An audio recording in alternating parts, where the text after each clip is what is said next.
probably give it a second here before we get some folks on.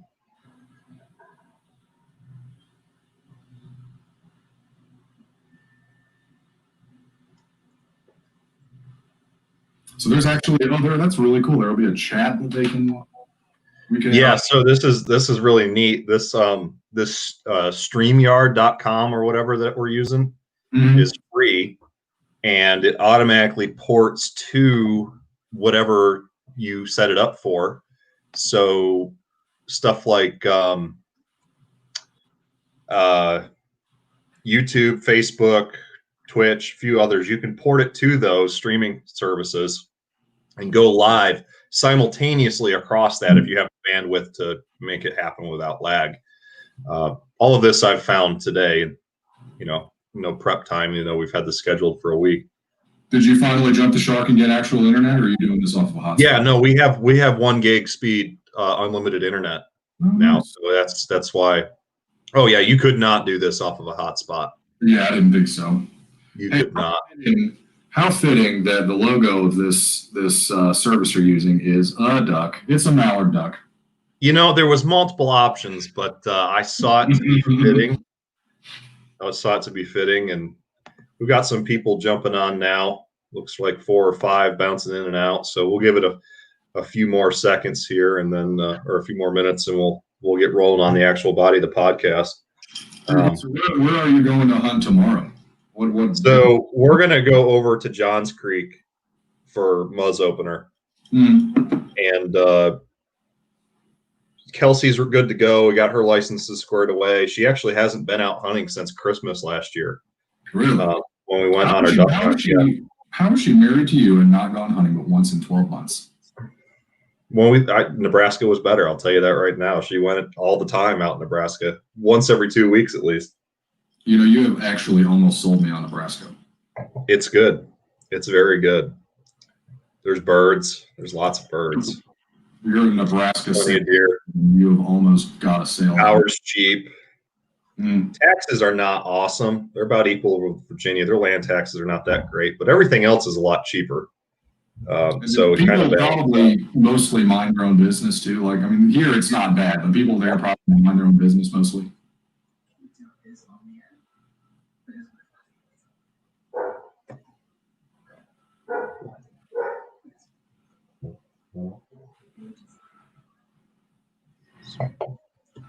Sorry, wife's. Hold on a second.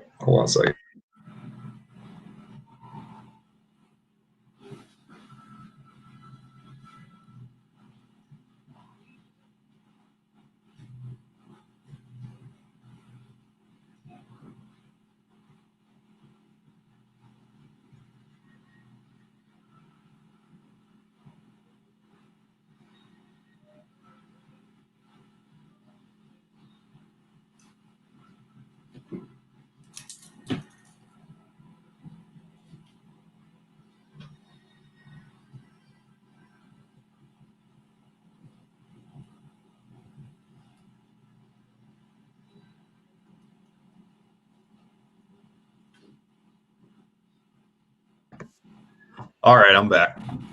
Okay. Marvelous. She had to step in and say a few things. They were words of encouragement, weren't they? Words of encouragement, of course. But yes. All right. In Nebraska, the people probably tend to keep to themselves mostly. They mind their own business, which is the single. Yeah, they might stare. Kelsey gets upset when people stare at her, but yeah, that's a redhead thing. That's a redhead thing. I don't like that either. My enemy comes out immediately if that happens. So. Yeah, they stare at people they don't know. So, yeah, it definitely will upset you if you don't like staring. A lot of people out there don't mind that personal.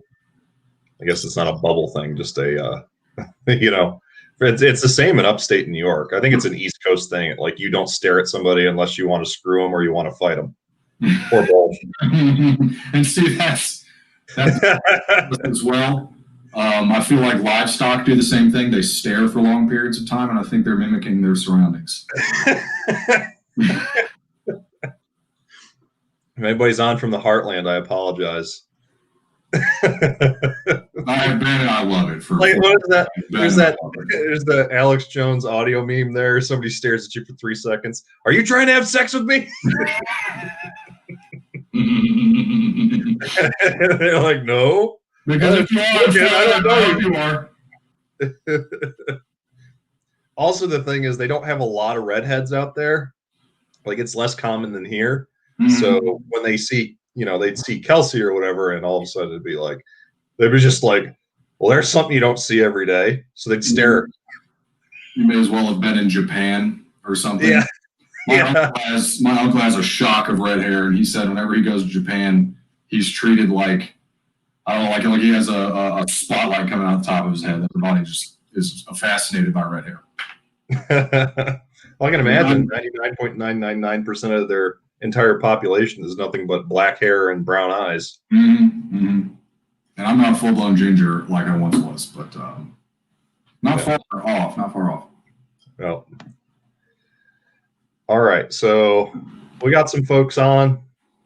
I think 2 of them are both are family members. So we got maybe 4 people on right now. That's enough, I guess. More people going on if it's going to happen. All right. So we'll get into the podcast here. We'll go ahead and do the introduction. Welcome, ladies and gentlemen, to an American Arms Company production. This is the Bad Company Podcast. Today we have no sponsor. Someday we might. So I'm just going to plug the only people who have done anything for this channel at any point. That is Warwolf Ordnance. If you're looking for some badass shotgun shells, especially in 10 gauge, check them out at www.warwolfordnance.com. And now that I have been a corporate whore, we'll introduce our guest for today, one of the Bad Company crew, Matt Juicy Tits himself. Howdy, everybody. It's wonderful to be here. Podcasting debut. All right. And the reason I call him Juicy Tits is because his last name is Justice, and that's just fun. Yeah, all of high school, it was honestly Juicy Tits. Depending on what I was doing, it was Juicy Tits or Justice. I never went by Matt until 5 years ago. No exaggeration. Well, your first name isn't even legally Matt, so we'll just leave that mystery there. And frankly, I have an ample chest. I mean, they're very juicy. He likes to be made of. So if you want to make of him in the comments, if you're part of the live chat, go ahead. He will be flattered. But anyhow, today's podcast for me is brought to you by a wonderful Chateau Morset Orchard Series blackberry wine. Let's see if I can actually get this on. Oh, that is delicious. Oh, yeah. I remember I had that. It is very sweet. I'm going to top my glass off here. You're being brought to you by adult grape juice for me. And Matt, what's bringing you here today? So this is straight Jameson, actually, Drake. So I'm almost tired of being a mannequin from the neck down. I'm totally hairless. So I'm trying to fight that a little bit by drinking manly drinks. Yeah. Margaritas were about as far as I go for the longest time, but I'm changing. I see. So no pickle juice chasing that today? Just sipping the Jameson? For the love of God, no. For the love of God, no. I can't do pickles, though. Your grandfather's pickles were great. They were delicious. But pickles, any other pickle. You know what's really good is my cousin Eddie's drunken cherries. The ones that if you eat 10, you'll probably go blind. Yeah. So the fruit at the bottom of moonshine is not to be trifled with. That's just a jar of moonshine vodka cherries. Yeah, it's nothing but that. You'll force karaoke on everybody around you if you have enough of those, and then you'll pass out. Absolutely. So here today we'll get into the core of the podcast, I guess. We're going to do an after show, and this will probably become a theme whenever we do podcasts here. We'll have an after show where it's no holds bar. We just kind of do and say whatever we want to do. And if we've been drinking during the podcast, well, that'll be the most fun time. We're still working together on how we're going to set that up. If it's simply going to be an unrecorded tail end of a podcast during a live session, or if we're going to do like an after show podcast that's posted on either a B channel or on a different playlist for American Arms channel. But we'll figure that one out when that time comes. Maybe the inspiration will strike us tonight. But anyhow, so the reason Matt is joining us for the first time today, and it's something we've been discussing for actually quite a time in discussing getting podcasts rolling for American Arms channel, is the idea of a new hunter as an adult, really thinking about a lot of different aspects. But at its base, there's probably three core things. It's, how do you find interest? How do you get into it? And then three, how do you decide whether or not it's for you? And those aren't three, sequential. I believe that those are three simultaneous questions that have to be answered that are part of your adventure if you're an adult looking to get into outdoor recreation sports, adventure sports, or like in this instance, hunting and fishing. Particularly, Matt is focused on hunting. And while I can't say that, he's got the drive to, or yet at least, to just go out every single second he has to further that, he's definitely taken a huge step in the last 12 months of getting into it, really being passionate about it and wanting to learn and learn quickly. So we're going to give a lot of the floor today to Matt, but I really just want to start off by having Matt introduce his background and, bring us up to the point that you started to consider that you want to get into hunting and that you want to start trying different things because, just as an aside or a prelude to your background, you are no stranger to adventure and to basically rigorous physical activity. So if it has that, it kind of went hand in hand for you. So I'll let you take the floor and bring us up to speed on what your background is and why hunting sounded like an entertaining passion. Yeah, so I guess my track record would be I've always liked things that vaguely suck, for lack of a better term. So weightlifting was the first one. So when I was 13, 14 years old, I took it very seriously. I was a big old boy in high school. That was my thing. And I've kind of gone into and out of weightlifting my entire adult life, but that's always been, and that kind of vaguely sucks. Another one was jiu-jitsu. So I've done jiu-jitsu, kickboxing, I've been a martial artist. The grinding nature of those things, the difficulty of those things has always been, I guess, what Joe Rogan, to mention our Lord and Savior, would call type 2 fun. So type 1 fun would be like roller coaster, where you ride up and down, wee the whole time. But as soon as it's over, the fun is over. You don't really talk about roller coasters that much. You don't have some deep-seated desire and love for roller coasters unless you're an engineer or something. So type 2 fun would be something that you tend to enjoy and reflect on after the fact more so, and thinking about it, talking about it, preparing for it is most of the fun. So historically, that's been what I've been drawn to as far as my hobbies go. Same with guitar.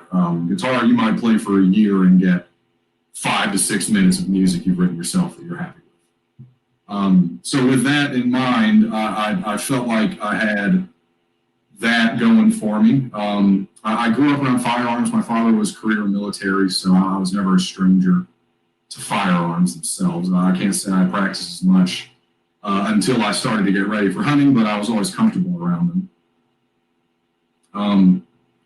So yeah. I mean, I knew from an early age that I like to check certain primal boxes, for lack of a better word. So hunting, being able to provide food for yourself, is a primal box worth checking, and I've always thought that. My problem was I never really had access to the kind of information I needed to get it started.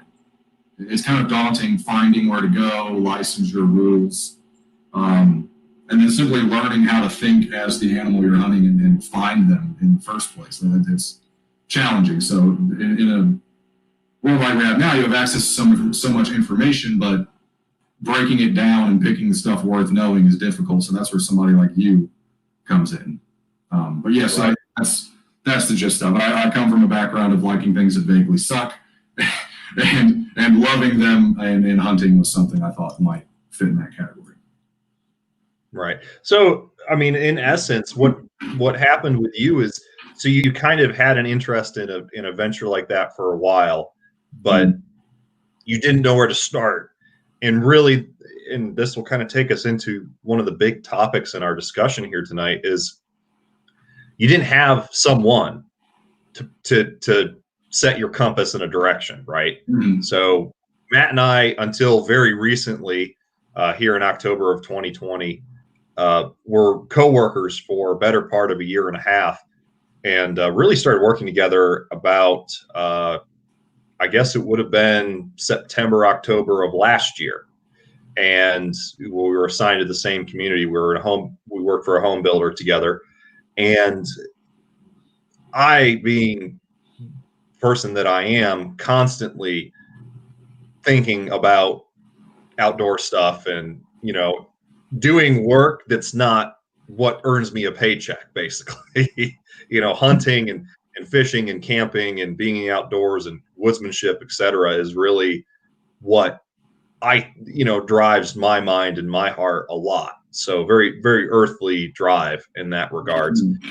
So Matt kind of met me, and through that conversation, we sort of picked up on, you wanted to give it a try. And being who I am, I'm always passionate about getting somebody else, even if they only try it once or twice, I want them to see my side of the fence, or, come look at my backyard and see what you like. And maybe you'll take some of that imprint to you, and you'll always have something good to say about that. At least in very little minimal effort, it's just good stewardship to show others that you're not just out bloodlusting. You're, for that particular sport, you're out there for a reason, which is in a lot of cases, much more spiritual than it is physical in desire and need.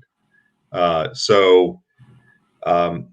kind of asked me, and honestly, our first hunt together was much more successful and much more of a rinky-dink kind of just coincidental hunt than anything. We just said, hey, this day, and that'll work. And what are we going to do? And I'd been putting in the time, and I was like, all right, we're going to go waterfowl hunting.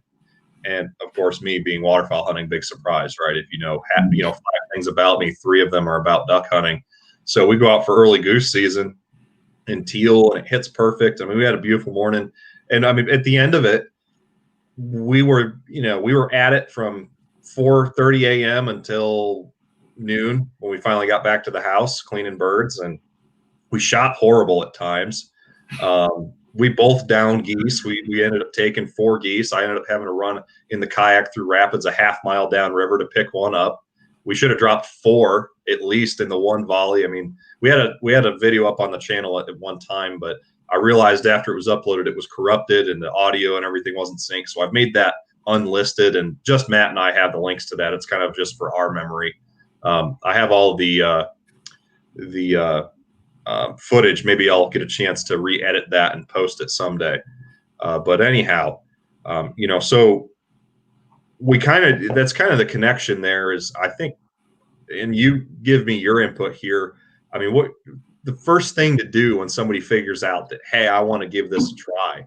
I mean, do you go to the internet, or do you go to find the first person that does that? I would say to find the first person, because a lot of getting into a hobby that is as immersive, that is such a rabbit hole, is the culture of it. And you don't really get the culture of it as much from the internet, I don't think. I think that the passion for it kind of seeps out of your pores, and you have to kind of actively resist it, not to build off of it. So for me, I'm extroverted, so I need to learn from people, and I drink the culture in from being around people. I can't really get information that I can apply off the internet as well. Right. So let's say you are a suburban or urbanite, for lack of a better term. And I've been thinking about this myself, and I think I have a good answer for it, but I want to hear your take as the new hunter, Matt, as being the new guy in the corral. You don't have anybody who does that. Maybe grandpa did, maybe an uncle did back in the day, and either they're too old now or they passed away, and your only memory is, yeah, they used to do that, and here's some old black and white photos, or here's some old photos, that are all ratted up in a shoebox of a buck they took, or a string of ducks, or a string of trout, or what do you, what in your mind, you don't have anybody, all you have is YouTube videos and the internet forums to try and find a way. I mean, today obviously that's somebody who needs to connect is going to do that, but what is your first step, do you think, to finding a person that'll get you out there? Ooh, that's a good question. Finding a person. So I guess where you live kind of affects that quite a bit. So I grew up in kind of a weird spot. Northern Virginia is a very developed area. It's not quite a city, but it's highly developed. And that's more or less where I grew up. We were never very far from farmland. So half my high school were avid hunters. So I guess with that in mind, if you're from a suburban place, I mean, the internet forums are not a bad place to get started, I suppose. But I mean, for me, it was luck of the draw. I ran into you, and you were just so passionate about it, and you stayed on me about getting me to do it. Yeah, I think that depends very heavily on where you live as to how accessible people that are into this hobby can be.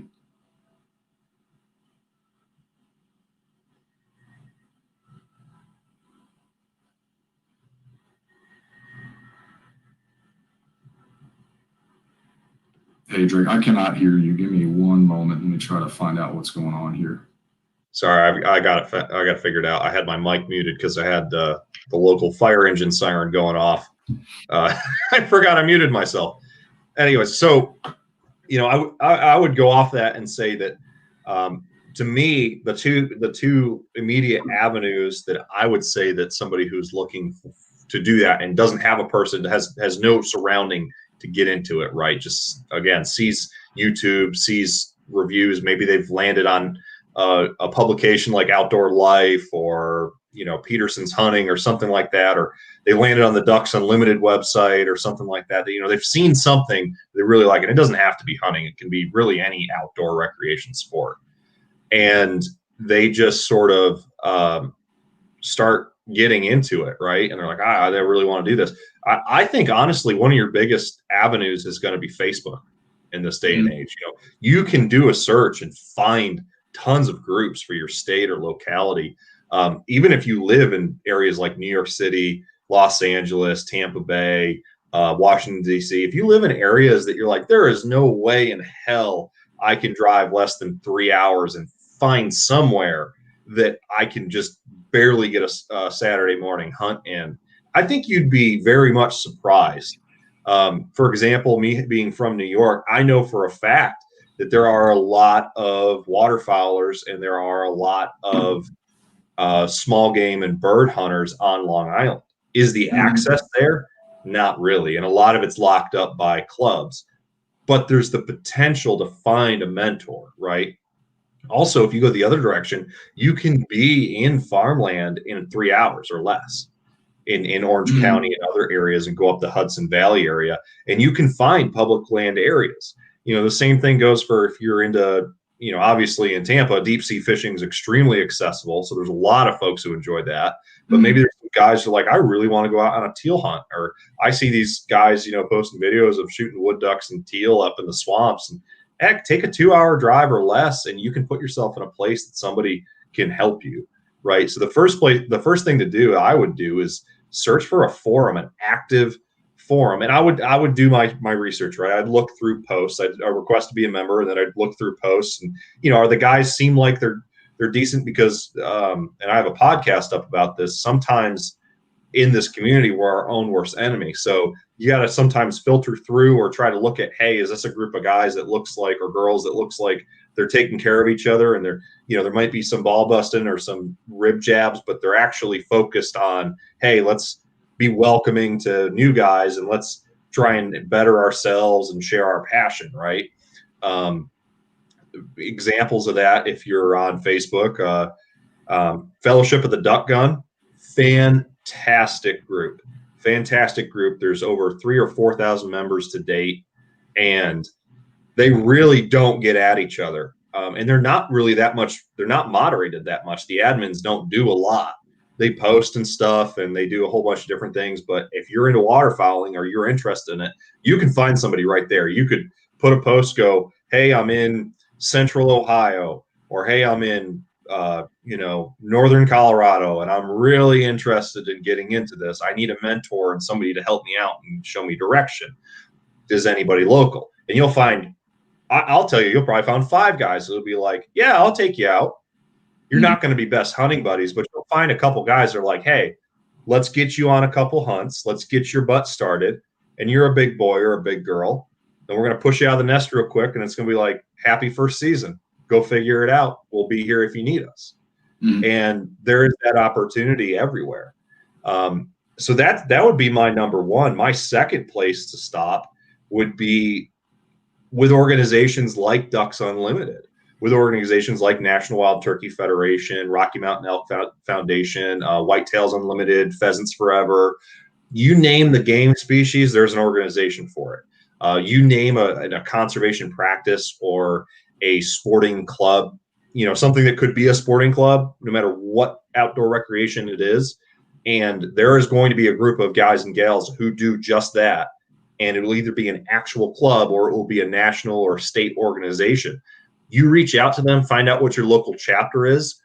Those folks, I'm going to tell you that in some places, it's not your local classic fuddy gun club where it's just a dozen guys who are 70 years old and hate life itself and just sit around and drink and do that kind of crap, right? They're just the classic Elmer Fudd of the world, right? It's not going to be that, especially if you go with a really legitimate associated organization or associated chapters.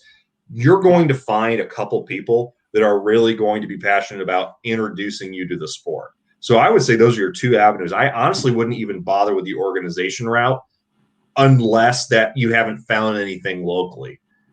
Because those organizations, especially, like if you haven't found anybody locally to take you out and mentor you, or, and obviously have conversations with these people, feel out, be an intelligent person. If you're going through this process anyways, you're probably a really competent person to think this through. You're not just getting a firearm or a bow and buying a license and marching your butt into the woods, which, having gone to Virginia Tech and having lived around the Blacksburg area, I know for a fact that is what a lot of the Asian foreign students do. They're really into it. They really love it for some reason. Their culture doesn't have any exposure to that. So they come in, they find out about it, or they found out before they come to school, and all of a sudden they realize they're in America and they can do these things. They're all about just da-da-da-da-da. I mean, I've heard countless stories of guys in gun shops being like, oh my God, you wouldn't believe I saw these Chinese students that went out in the woods in neon sports shorts and shot squirrels, and then were hauling, or were out, they were deer hunting and they ended up popping a doe. And I don't even think it was a doe.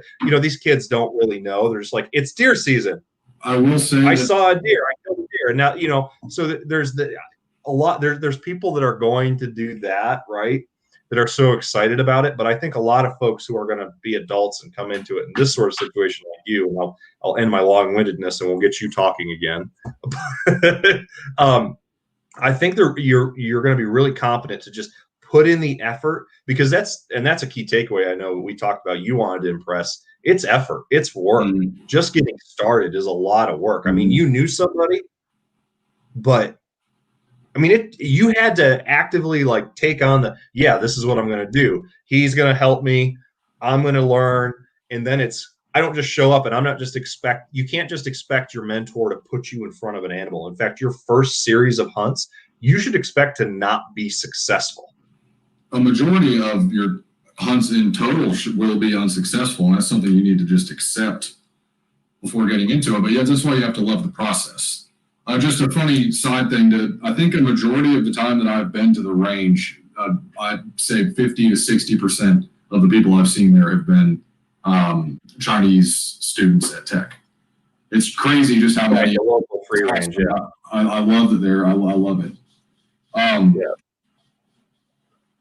So yeah, and I should say, just because me personally, my way of learning, my preferred way of learning is from a person, that does not mean there is not a viable way to do that. I mean, I have several things that I do. I play guitar and I'm on several forums with it all the time. So that's, if that's what you have access to, that is a perfectly viable way of doing it. I just personally like learning from a person. So. Right. Yeah, and you can self-teach, right? Mm. So for waterfowling, it's my biggest passion, right, when it comes to hunting. And to be honest, we didn't have true waterfowlers in my family. I was raised to be a rifleman. I was raised to shoot a shotgun like a lot like a rifle, like how to lead like you do with a rifle, etc., and how to hit a bird, which you can be successful at. But there's a lot more to wing shooting. There's a lot more to duck hunting than treating it like deer hunting, right? So a lot of there was carryover. But when I got passionate about waterfowl. Was the first waterfowl I ever shot was a goose, and that first morning of goose hunting was I just was in camo in a shiny aluminum old Sea King paddle boat with no motor on it in a beaver pond swamp, and just trying to shoot resident honkers on the 1st of September in New York. And I had a hand-me-down shotgun and a box full of 90s steel. It was just, here you go. And I'm like, well, Dad, when you come here, he's like, I don't know the first thing about duck hunting. And he just would tell me, how did he do it? Dad never decoyed. Dad never called. Dad never thought about that. He only puddle jumped and pass shot because there were ducks and geese, and he never has killed a goose. He still has to kill a goose, and he's into it more now than I am, and I'm an adult and take him along. But Dad just had no clue, right? He was a deer hunter. He could tell me everything about deer hunting and pass that on to me. But and small game too, but he was not a waterfowl guy. So I had to teach myself everything about waterfowl. The internet, growing up in the age of, I was 14 years old when YouTube really became a thing. Right. So you and I are about the same age. We're maybe years difference. We grew up in a time where our entire life has been the development of the internet.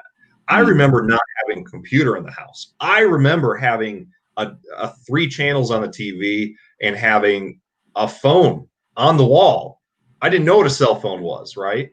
Mom and Dad ended up having a cell phone, but it was this emergency thing that, they both ended up getting a little tiny flippy, and that was for emergencies that they had to go to work. Like the thing was off 90% of the time, right? It was this emergency, like almost the way people treated satellite phones in a way, right? This is hey, I really need to call 911, or I really need to get a hold of grandparents for the grandkids or whatever. I'm not going to make it home from work and I can't get to a phone. This is my lifeline. And coming up through that age, from that point to today, it was a perfect time to go like, hey, guys started strapping cameras to their heads and their guns back in 2005. The Lewis and Clark of the internet. Yes, indeed. Yeah. And so hunters took to the internet faster than I think a lot of recreation sports did.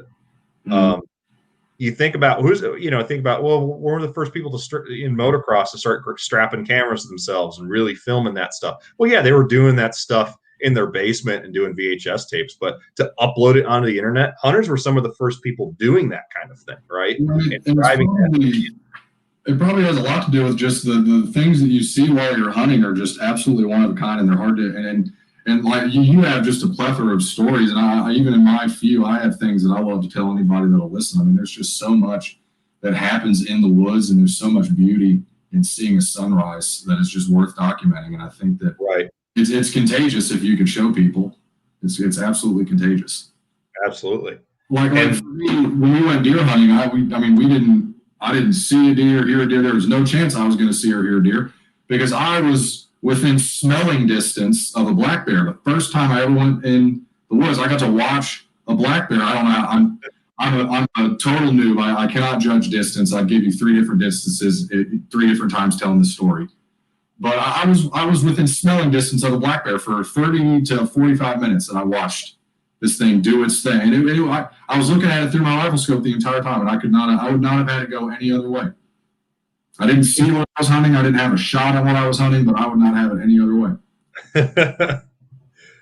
It's one of those things you could have captured on camera. Now that would definitely convey, but there's things like subtleties of the sunrise and the crispness of the air that you don't capture with a lens. You can't. You can take some of the most beautiful pictures with some of the best equipment and share it across the entire world, and you can't capture it. But it's enough to get people to want to see it for themselves, right? And it's one of those things too that hasn't pushed me. I haven't been pushed far enough to want to, I guess, share the true intimate moment and not experience it myself. That's why I strap my potato to my head, my GoPro. I need a better GoPro, honestly, but I call it my little potato because it gives halfway decent quality videos for what today's equipment can do.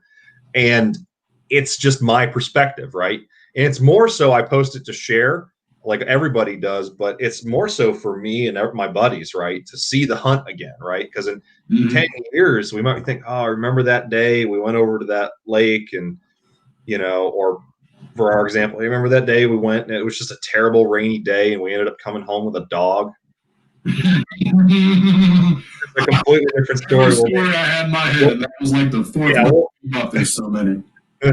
We'll cover that maybe later in the podcast or in the after show. But I almost shot that dog. I thought it was you almost shot that dog, and we'll leave it at that. And now she's one of the best animals I own. I've ever owned. But anyhow, it's really hard to in the optic of new hunters. There's obviously that grasp that this media plays in getting them pulled in, and I think that's incredibly important that everybody who can shares their experiences, because it's a rabbit hole with a million different offshoot tunnels. You can go any which way, and I think it's wonderful. It may be daunting to a lot of people to see, but I think it's important for everybody to go, there's so much I can do in just this little thing. If I find this to be my passion, I will never be bored, because the second I go, yeah, I think I've learned enough, it's going to throw you a curveball and probably get you entranced, or something in the same area of focus is going to take your attention. You're going to go, oh, deer hunting kind of bored me after 10 years, but what's this thing about what a ruffed grouse, right? And then you learn, you're like, oh, that's that bird that scared the living crap out of me and gave me a heart attack one day when I was walking through the woods and exploded out from underneath my feet. And then you'll get into that, and then you'll never see another ruffed grouse, right? You'll be like, oh, well, but it will be something to chase, right? You'll always have this. It's kind of like kayaking or biking. You're like, oh, there's this one style. That's fun. But you start with just paddling around your local river or lake, right? And the next thing you know, you're like, oh, I want to do rough water kayaking, or I want to go rafting. Oh, I want to do sea kayaking and paddle 3 miles offshore and catch a freaking tuna. And there's so many directions you can go with it. There's so many different adventures you can have. So I think it's incredibly important for a new hunter's perspective is don't be overwhelmed. Just whatever you take the biggest liking to, whether it's deer, small game, or waterfowl, or maybe it's fishing. You think about trout fishing or fly fishing, whatever it may be, whatever your passion is that you think you're attracted to, you need to go try it, because you might find that this is something that you start passing down to your children and to your friends and family, and you just keep swelling that interest and bonding over something that's not looking at our little stupid magic box we keep in our pocket, which will probably all give us cancer in 20 years. But, most likely, yeah. All cancer specifically. Yeah, there's going to be a lot of ass cancer in the future. I'm making that prediction now. I won't even put money on it. There's going to be a lot of ass cancer. I say that as Joseph Smith made the Book of Mormon. I'm certain it is. I'm certain.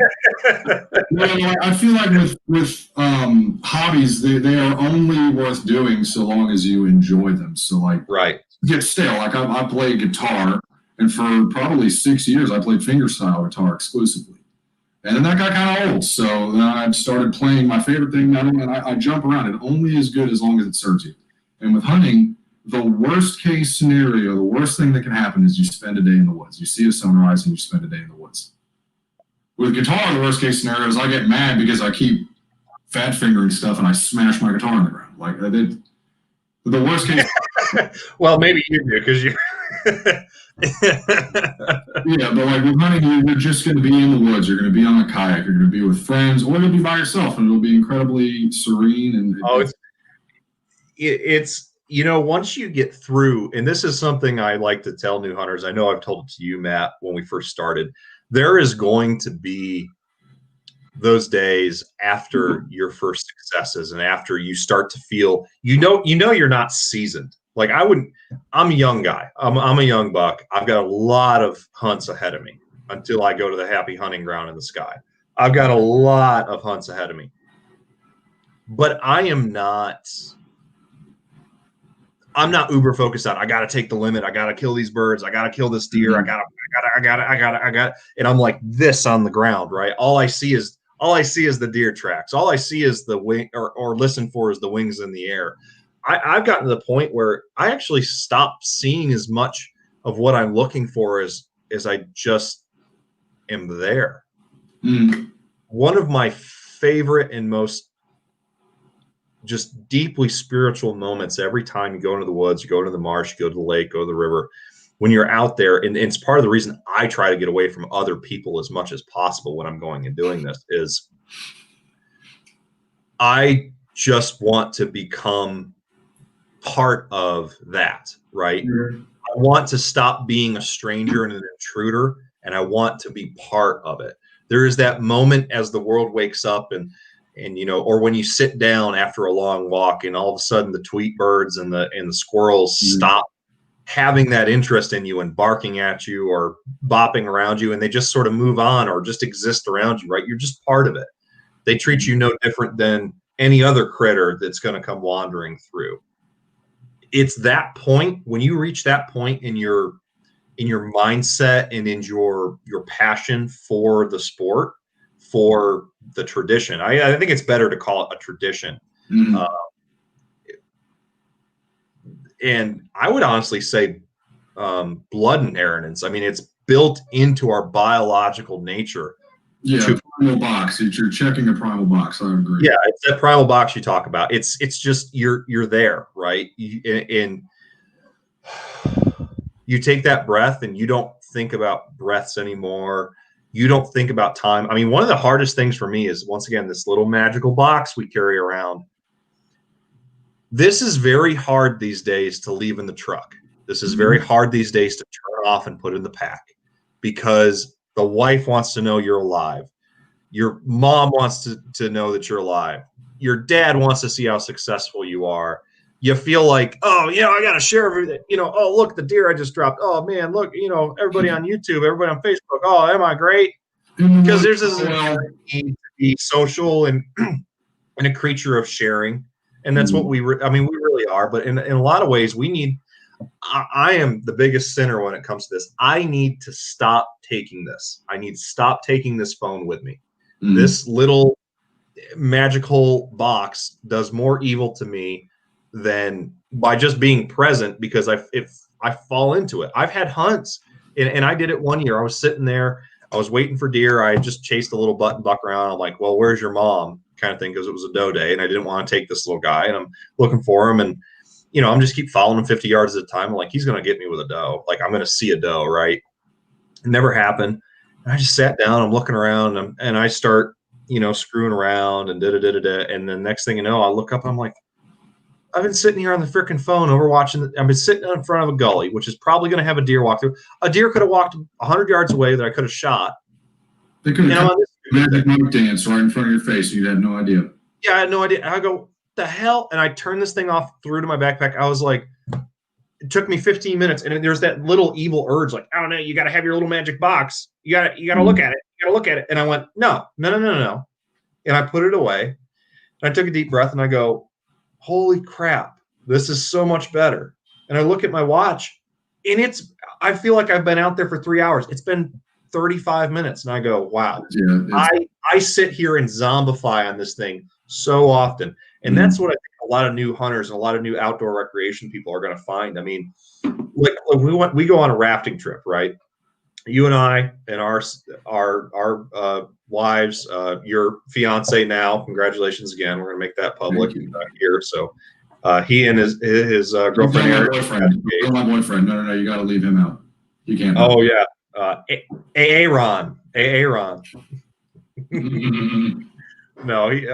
Just, congratulations to you guys. It's wonderful. Thank you. Toast to you guys in public on the podcast. Take a drink. Yes. But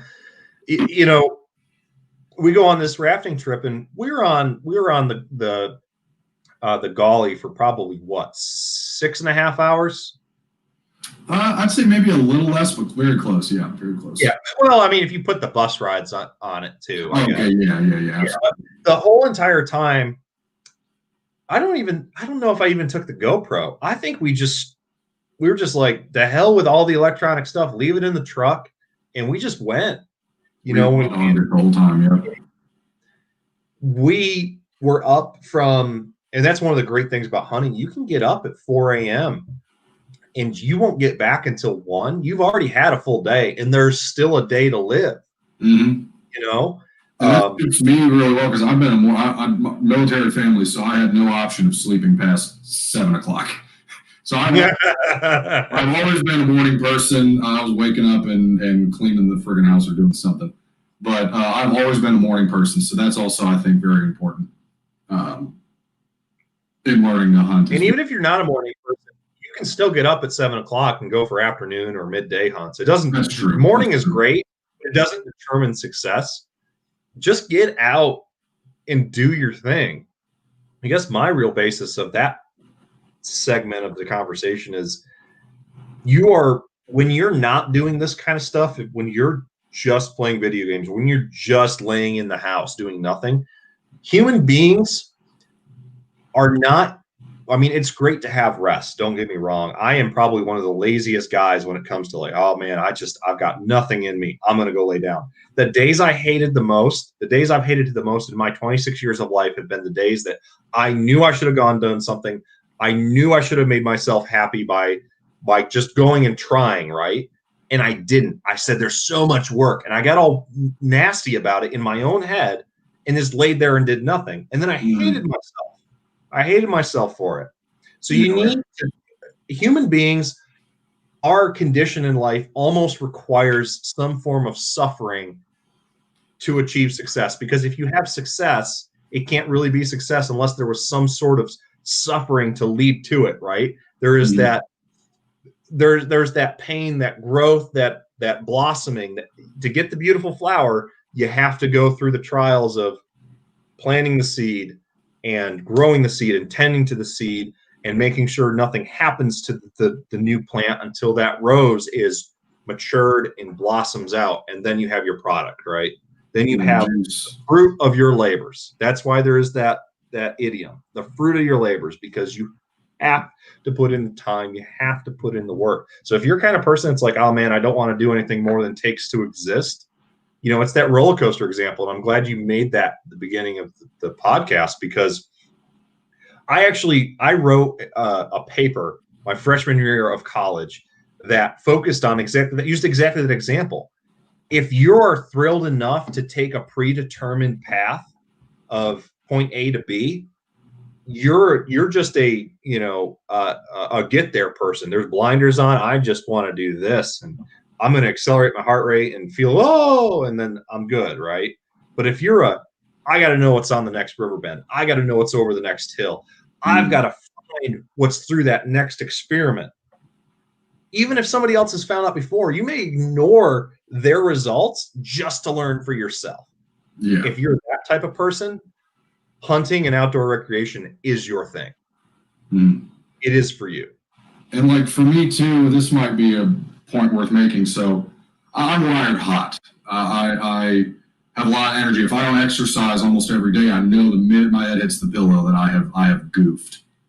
So and with that being wired hot, I anxious is a tendency, and I don't exactly have the most laser-like focus. Anyone that knows me knows this about me. But in the woods, going hunting, it's almost like having the goal hanging over my head, this primordial goal over my head.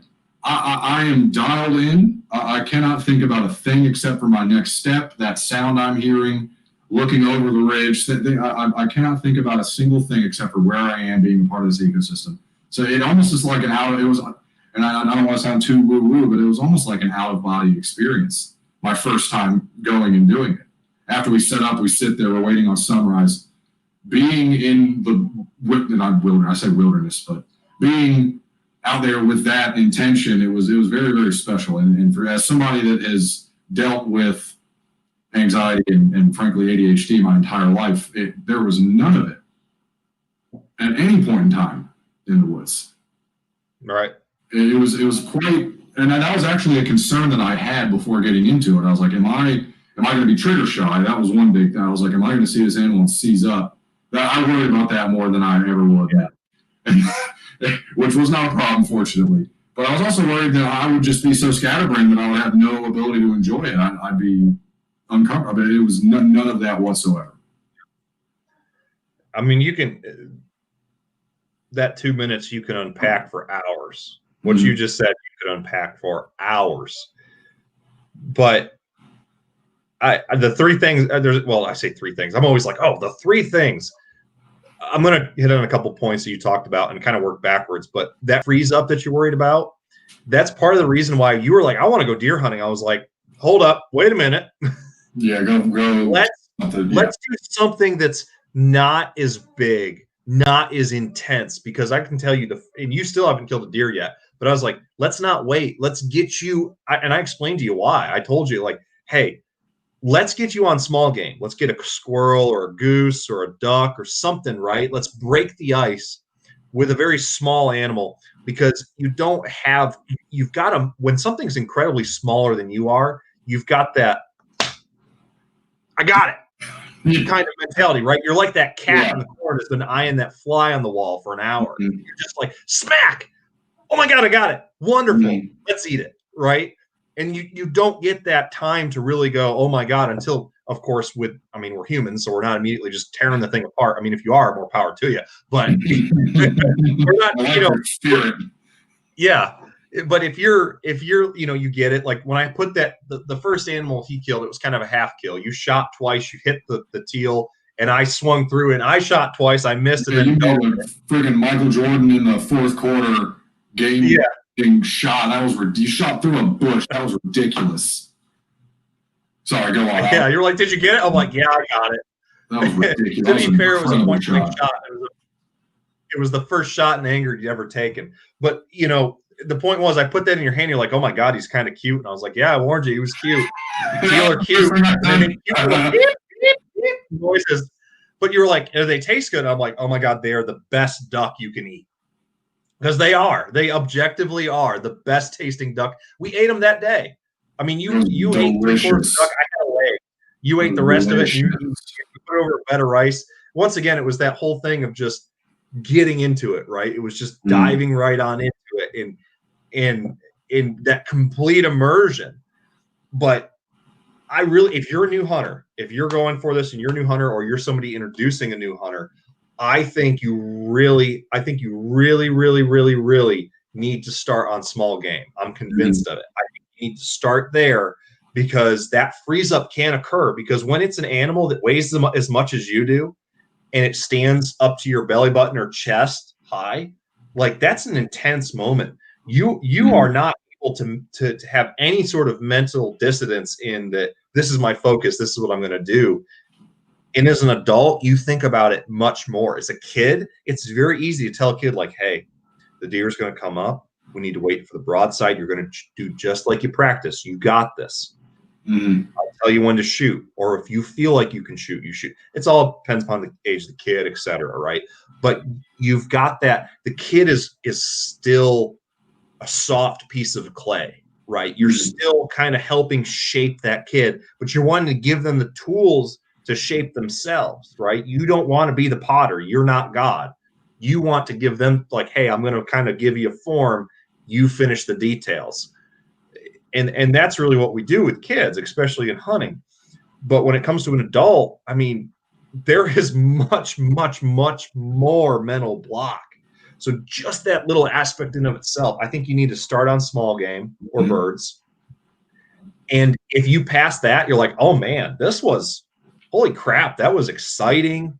I got pumped. I mean, when you shot your first goose, I mean, you dropped it. I was like, did you get that bird? Because I was like, there's no way that I shot that bird alone because I knew I had missed. You're like, I think I did. And you were just like levitating. You could tell. You're like, that moment, it took all of course, I malfunctioned in my own brain and didn't turn my GoPro on, but that moment probably lived. You probably thought that was 30 seconds, right? That moment was really long. Oh, yeah. I have a flashbulb memory of it to this day. I remember the direction we were facing. I remember I crouched and you were standing up slightly behind me and to my left. Yeah. No, yeah, I remember. Yeah. You probably still remember every feeling from that moment, rising up, the gun touching your cheek, seeing nothing but that bird and that shot breaking and that bird just crumpling at point blank range and splashing into the water. And I mean, the visceral mist. You walking out to the bird, one of the most hilarious things we ever see. Yeah, walking out to these birds, and I was just like, it was a fault of mine, but I didn't go through like, hey, this is how we pick them up, because I didn't think Matt would be picking up the first bird, right? I thought I would go grab it, I'd be the retriever, and I'd present it to him like, here's the fruit of your labor, here it is, you did it, congratulations, right? No, we dropped 3 or 4 birds in 2 or 3 passes, and he's got to go pick up his own goose or 2, and he's picking them up and he's grabbing them by the wingtip and dragging them along. And he's like, one's still alive. I don't know what to do with it. And I'm like, Matt, and I'm standing there. I'm like, Matt, you got to grab it by the neck. And I've got a half alive goose in my own hand, and I'm just wringing this thing, right? And Matt's standing there just locked up going, yeah, like, oh my God, I've never seen a man just straight up take a goose and swirl him like a baton. And I think to myself, I'm a metal guy. I like macabre things. I don't think I did not. So you learn a lot about yourself doing things like this. And the one thing I did not think I would have any problem with is dying animals. And I don't anymore, but the first time I saw that goose that was not quite dead, I'll never forget the look that it gave me as well, ever, for as long as I live. And I would not trade that experience for anything. You learn so much about yourself in doing that. But I also learned that I have a bit of a weak stomach, which is something I need to work on. The dressing them and then that aspect of it was something that I learned about myself that I need to work on, and I have been. Yeah. So. And we just spent almost 10 minutes talking about that one aspect of that very thing, of that start, right? So bottom line there, because we could, like I said, we could talk for hours on each little tidbit of what you had stated. Go for small game first if you're a new hunter, or if you're introducing somebody to hunting, go for small game first. Get that first kill on your belt. One, you're more likely to be successful. Just numerically, your chances are better. But 2, it's just getting through that mental block as an adult is a very big thing. And also dealing with the visceral experience of butchering that animal is a lot easier because there's not as much blood, there's not as much mess, there's not as much entrails. I mean, it's small, right? Especially a squirrel or a small duck, etc., or a grouse or a rabbit. It's very easy to get past that, right? Because when you get into a deer, and the first time you cut open a deer, and the first time you one, it's almost your size, and 2, all you can think about when you have a deer on the ground as a kid or adult, even as a kid, not as much, but as an adult, it's you're like, I'm about to cut this thing open that looks like my dog. Like, and then you start pulling apart and you're going, I feel like I'm reaching inside like myself right now. It's hard to not make that mental connection where you're like, I am very similar to this animal. And if it doesn't build some sort of respect and reverence for that animal, and you're like, wow, this is me. I am nothing more than what this animal is at essence. I'm just a soul inside of a meat sack. That's a pretty rough way to put it, but it really, I mean, I've got to this animal is gone. I've done my job. I've dispatched the animal cleanly. I've been as humane as possible, right? I've not torn it up like a mountain lion. I've actually dispatched it and made sure that it didn't suffer any more than it had to. Now this is sustenance for me. Yeah, and a deer, and like I said, I joke with you, I'm like, you haven't been elbow deep inside of a deer yet. it's kind of a vulgar and funny for hunters. It's funny, but for other people, it might sound really vulgar and kind of nasty. But it's true. When you haven't been exposed to that sort of experience, you don't know yet, right? You're like, I know how it's supposed to go, but I've never seen it with my own two eyes. I've never done it with my own two hands. So once you get in there and you do it for the first time, and you start to feel out, hey, this is what it feels like to take a knife and slice open the abdominal muscle. This is what it feels like to literally have to roll out the entrails and find the diaphragm and cut it. And I will tell you, one of the most visceral experiences is the first time I ever reached up inside of a deer and pulled out the heart.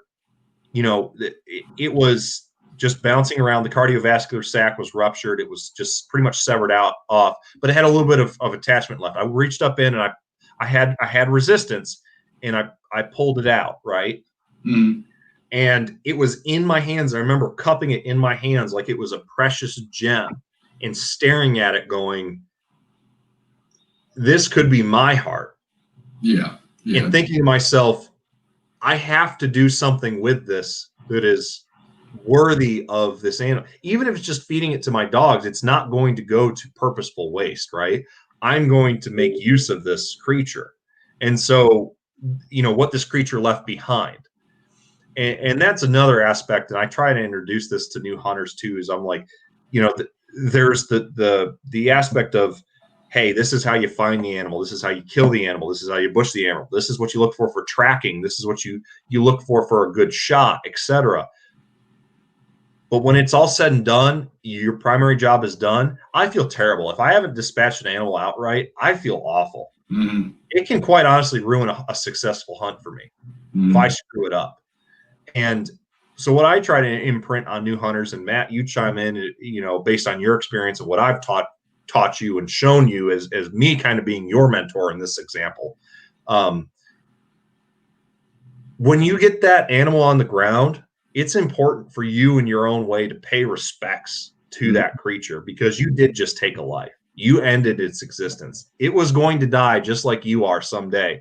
And it's a very real realization of mortality. And it's a very, very critical, fundamental growing point, whether you're 4 years old or you're 60 years old, to see that. Because, and I think the younger you can be to see that is more important, because it prepares you for losing people in your life, right? Which is a completely different aspect we're not even going to touch here. But it's just that connection of, there is a finite existence to us. And we have to cross the unknown barrier at some point. And I was the reason this animal just did. So I need to show respect and thank it for what it has given up for me. Because that animal didn't voluntarily walk up to me and go, sir, and hand you a knife, go, slice my throat and take my flesh. Make use of my body, please. I beg of you, sir. Can we drink some coffee first? If you could, I'm on a talking deer. I want to get to know you before I kill you. Yeah. So you know, they don't. That's not what's happening. So you really, really, really have to. I feel is important. Impress upon your what is the word I'm losing here? If you're a mentor, apprentice, your apprentice, you know, if you're the apprentice or you have an apprenticeship, you need to absorb. If you're the mentor, you need to, like a squeezed sponge, give every little bit out, because, and that is a critical point. I mean, you haven't gotten to see me yet, but every single time I've ever killed a deer or any sort of animal, like, I say a silent prayer. I especially deer for some reason, but I get the animal on the ground. I'm still levitating from that experience that might have lasted half a second to 4 minutes. And I just put my hand over its chest, and I press into it, and I just say, I vocally say, thank you. I'm sorry. And thank you. And basically be at peace. Go into the next world, or you say into the well of souls with you is kind of the joke, but it's I don't know what happens to that creature's life force, right? Only God does. So to me, I just want to say, I'm so, and for me, being a Christian and being of faith, I say, thank you, God, for this harvest and for this creature's life. And thank you to the creature for giving its life to me for my sustenance and for my well-being and for my family. Even if my family's just me and my dogs, right? It's providing further life. All that energy that it consumed, it does release. And we do the same thing. So that's a critical point, I think, as a new hunter or somebody mentoring a new hunter. If you don't have any sort of inkling of that, I think you need to reevaluate what you're doing and why you do it. Because that kind of ideal should resonate with you in some form and really give you a deep breath kind of moment going, yeah, this really just happened. Yeah. It's almost like watching a movie because it's almost an out-of-body experience. It's I had to do this and I did it, and now the real work comes, right? It is that butchering the animal. It's the, gutting. It's the hauling out. It's the skinning, the butchering, the processing, and then finally the cook and the eat. And it's that moment, 4 months later, because we have modern technology and we can or freeze stuff. It's that moment of that venison or that goose or whatever it may be hits your taste buds. You're going, wow, this is so good. But if you're the guy who harvested it, you're the gal that harvested it, that's going to be in your back of your mind going, yeah, this is what I did it for. But it's not just the consumption, right? It's I did it because it was worth doing. And it was something I was by genetics or blood or predetermined fate had to do, whatever you want to look at it as. So, and I'll let you talk off of that point, Matt, but that's what I want to convey. If you're a mentor, instill that reverence and instill that importance to your good God, the word has escaped me again. To your pupil. Your pupil, your pupil. The A word. What's the A word? Apprentice. Your apprentice. Yes, your apprentice. Maybe the wine is not a good idea, Matthew. I think it's a brilliant idea. Well, so I'm brilliant idea. All right. This is the end of the bottle, by the way. This is the end of the bottle. Goodness. I mean, you're a big boy. You can handle it, but that's a lot. Yeah, the body can, but I don't know so much that the mind can. I have warmth emanating from my center mass. On your point, I'm not quite as, or I have not been up until now quite as deliberate with showing that reverence. But I mean, I know that I have a flashbulb memory of every single animal that I have ever killed or processed or even just carried. Like if somebody else that we were with killed them and I had to carry them, I just have a flashbulb memory. Yeah. I think that the single most, so like there's a lot of sub interests that are required. Like you need to at least be somewhat interested in firearms to be in the hunting, or bows if that's your thing, or archery. Some sort of weapon, right? Yeah, you have to be somewhat interested in it. But I think the balloon, the umbrella interest needs to be in learning about yourself, because you can. I mean, you're talking about using these boxes. You don't learn shit about yourself except for your favorite Instagram butt model, or your favorite, I don't know, whatever the algorithm is showing you should buy. So you don't learn much about yourself using your phone. You learn about yourself. So like in jiu-jitsu, you don't know how you react to a state of panic until a 240-pound man is laying on your chest and is not letting you go. Granted, you can tap and get out of it, but yeah, I mean, you don't know how you react in panic situations until you learn something about yourself. You learn about your response when you're cornered. So in hunting, you learn about how you react to the prospect of death. If you look at an animal you just killed and you can't think about how incredibly precious and precarious it is being a human, if you can't reflect on that for a moment, I cannot even imagine not having a moment of profundity doing it. Well, it's almost like saying in a way, when we talk about this, if you don't have that profound, just awestruck moment, at least on the first time you do it, you might want to double check that you were born with a soul and aren't just made of clay, because or that maybe you do just need to strip down to your skivvies and go belong in the woods, because you may not have that humanity in you. I mean, not many animals besides ourselves, many creatures in this world have that sort of deep, soulful, mental thought process. Mm-hmm. It's just a need, right?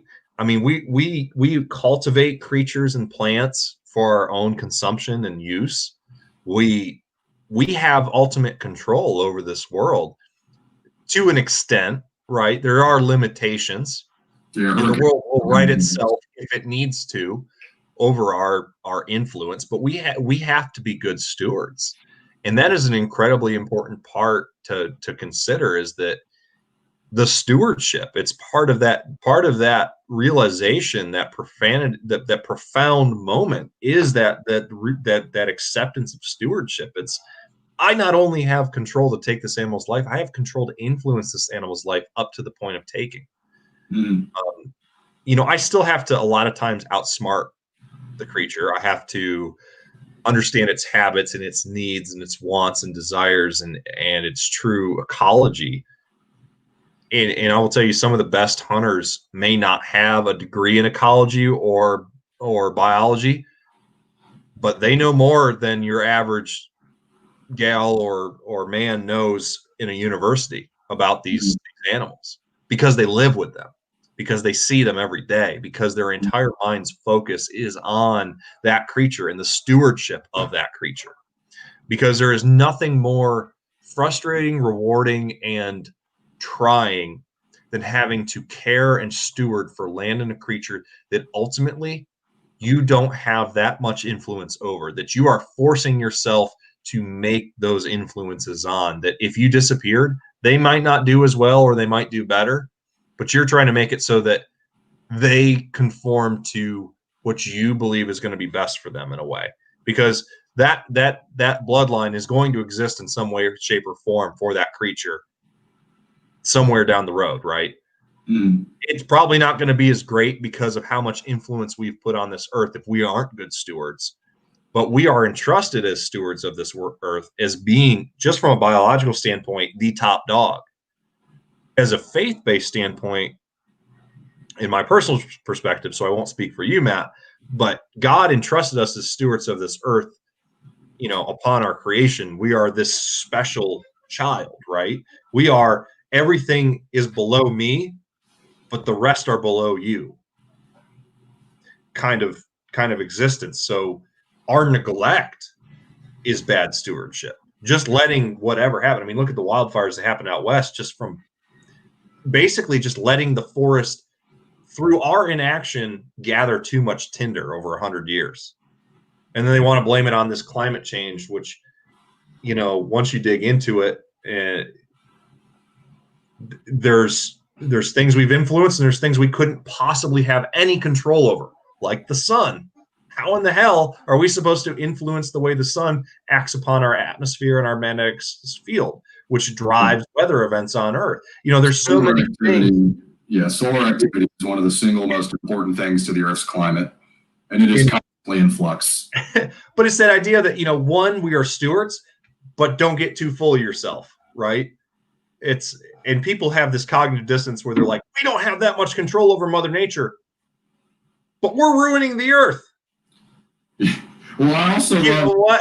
the majority of the critics of the tradition of hunting live in cities. I feel like, I mean, I could be making an assumption, but I feel like the majority of them live in developed areas or cities, which are massive pieces of litter, which they have no earthly idea of. I don't know.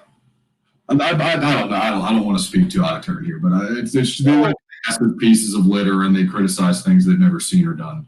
I think you'll find a lot of the people are regurgitating what they've been told by somebody they thought was trustworthy. I think what and that goes across any sort of subject.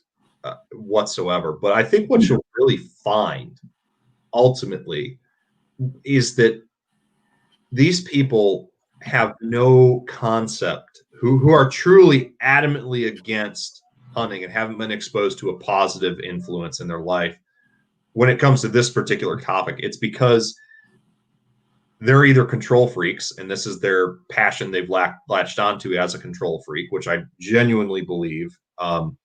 Which, if you truly feel the need to control other people, you have a mental sickness, and you need to work on that with a therapist or spiritually.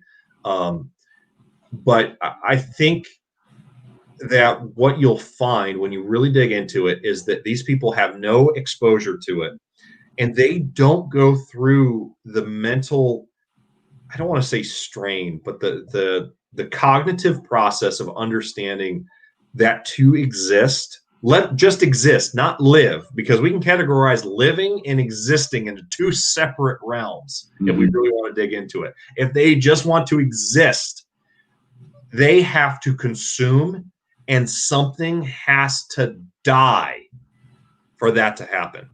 Whether it is the flesh of a vegetable or the flesh of an animal that is much more animate, something has to perish for their existence. And guess what? For that plant or animal to have existed, not just lived, but existed, that flesh had to consume other flesh, had to consume, even if it was decaying. Oh, well, that fungi only grows on decaying matter.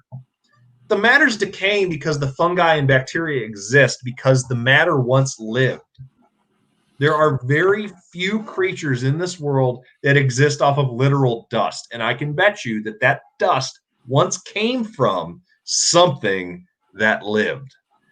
Everything is consumption and release of energy in this universe. And it is the law of the universe. There is no destruction of energy. It is simply converted. And when it comes to life, to living matter, one form has to die in order for another to grow. So the dissonance with plant, like the dissonance with plants, it's literally they would prefer people. Some people, and again, make your own decisions. I have no desire to change your mind, but it's just funny to me the dissonance in that they would rather eat something that doesn't scream when it dies. For lack of a better, well, like plants are very much alive. They don't turn and look at you when you walk in the room, but there is something that it's like to be a plant. I feel in my soul there is something that it is like to be a plant.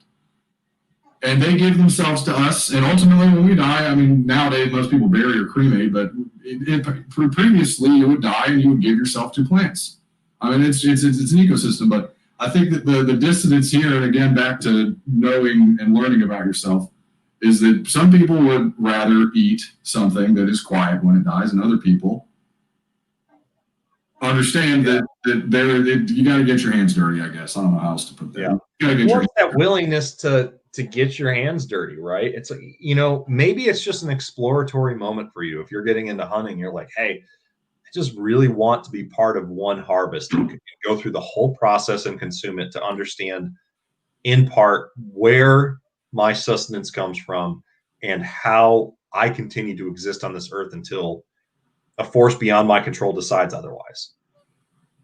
Right? So, like you said, that dissidence is really, really determinant upon your mental outlook. If you're able to accept your mortality, I feel like you can really get into hunting, or at least the concept of why people do it. If you can't accept your own mortality, there's things there that you really need to reconcile with yourself. I would say with God, and with maybe the help of somebody else, whether it's a counselor or not, talking to them and be like, hey, what is your emotional hurt with the idea of not existing? Because that's really what it comes down to. It's painful to think I will not be here one day. The first time you have that thought, probably as a child, when you realize death is a thing, you're like, someday I won't be here. It's probably the time, either the first time you see or experience death, or the first time you realize people had lives before you existed, before you were even conceived, right? There are pictures of mom and dad having fun before you were even conceived. And that is really hard. It's a very hard mental thing to grasp, right? Because a squirrel is not going to get that, right? A squirrel only knows now. A deer only knows now. There are very few creatures, and we are the top one that understands past, present, and future. Most creatures only know now and what I feel from basically genetic memory. They don't understand that mommy and daddy squirrel existed before the first litter of pups, right? And granted, I know nothing about the life of the squirrel, but mommy squirrel probably left them their own devices when it was like 6 months old. It was like, all right, I guess going out. Well, the second they could run outside of the nest, they were, all right, bye. You're kind of cracking my style, baby squirrel. Yeah. Bigger. And, you know, a month later, they don't even know that they're related, so they're probably trying to screw each other. So, you know, it's... Which people do that too. All right, give credit to squirrels. They're not as dumb as you say. People do that too, all right? You do that too, yes. But that's a topic for another day. I'm going to take a drink on that note. You get the most searched subject on Pornhub, and that'll tell you exactly. Oh, sweet baby Jesus. An hour and 21 minutes, and I finally brought up Pornhub. It's been burning a hole in the back of my head the whole time. Well, we're recording the podcast right now, and I'm trying not to look at the live comment feed here, but Matt, I'm gonna feed your ego. Avid waterfowler who joined us my last podcast last week while I was in Nebraska says 7-string guitar ! He's metal. So fuck yeah, dude. Fuck yeah. Matt, you've got a fellow metalhead there. It seems like Avid waterfowler, if I remember correctly, he's up in Western Pennsylvania. And hello, welcome to the podcast. Glad you could join us, Avid. And maybe someday we'll have you on to talk to Matt just about, fingering your guitars. I'm a lot better at fingering my guitars than I am my trumpet, I guess. Yeah, my trumpet. Your trumpet? I had 7-string guitar. I've only had it for a little while, but I play it every single day. I love that thing. Yeah, you've been gushing over that thing for a long time. I can tell you that. Yeah, I regret zero guitar purchase. I make emotional decisions about cars, trucks, and guitars. Avid says, "Hey guys, hey Avid, glad you could join us." We're almost, Avid, just so you know, we're almost done with our podcast, but we're going to be an after show here in not too long a time. So we'll continue shooting the bull here on all topics in a little bit. But where he is stored. And Matt's going to take a drink of straight Jameson. He really is metal. He really is metal. I should have. You know what though? The wine is good because if I had jumped in and been like, all right, I'm going to join you and just suck off a bottle of Jameson, I'd be gone by now. Because Matt's nursing it and having a very good time, even keel, smiley, glowing, warmth from within.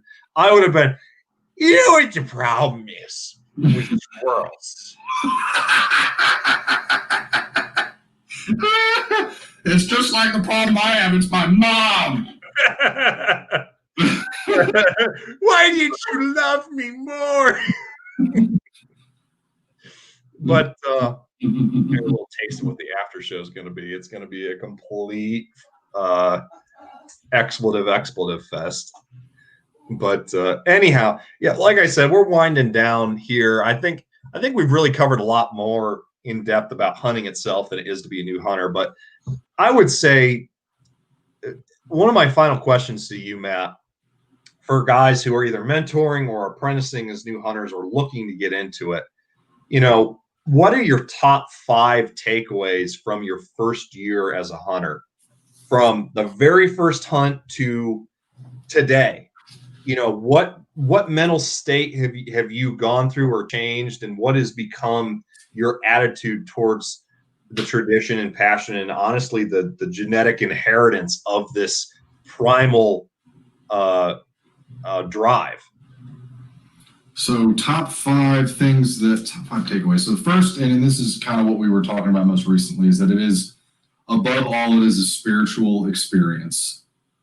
So top 5 takeaways. Spiritual experience. It's fascinating how you can find yourself almost in a different skin while you're out there. So like I'm still a noob and I mean that in every sense of the word, I'm a noob. But to be out there and to be thinking as the animal, I mean, you're hunting for a deer. I'm trying to imagine and think being a deer, knowing that you could slip into that skin is really cool. That was a takeaway that I was not expecting to have inside the first year. I thought that was something that would come after I'm not saying I'm good at it. I'm saying that I'm trying. So that was an interesting takeaway. Let's see. Do not buy high dollar gear. For the love of God, do not buy high dollar gear. I bought expensive camo and all that. Well, not expensive. I bought mid-range camo. Completely and totally unnecessary. I bought cheaper stuff that I wear over top of it. And to boot, the first shotgun that I used was a 1970, I think. So it was a family shotgun that my grandfather had that I was the only one to shoot it within the last 20 years. So do not buy expensive gear. It is not necessary. So what am I on, 3? Yeah. Is that 3? Yep. Do not be put off by failure.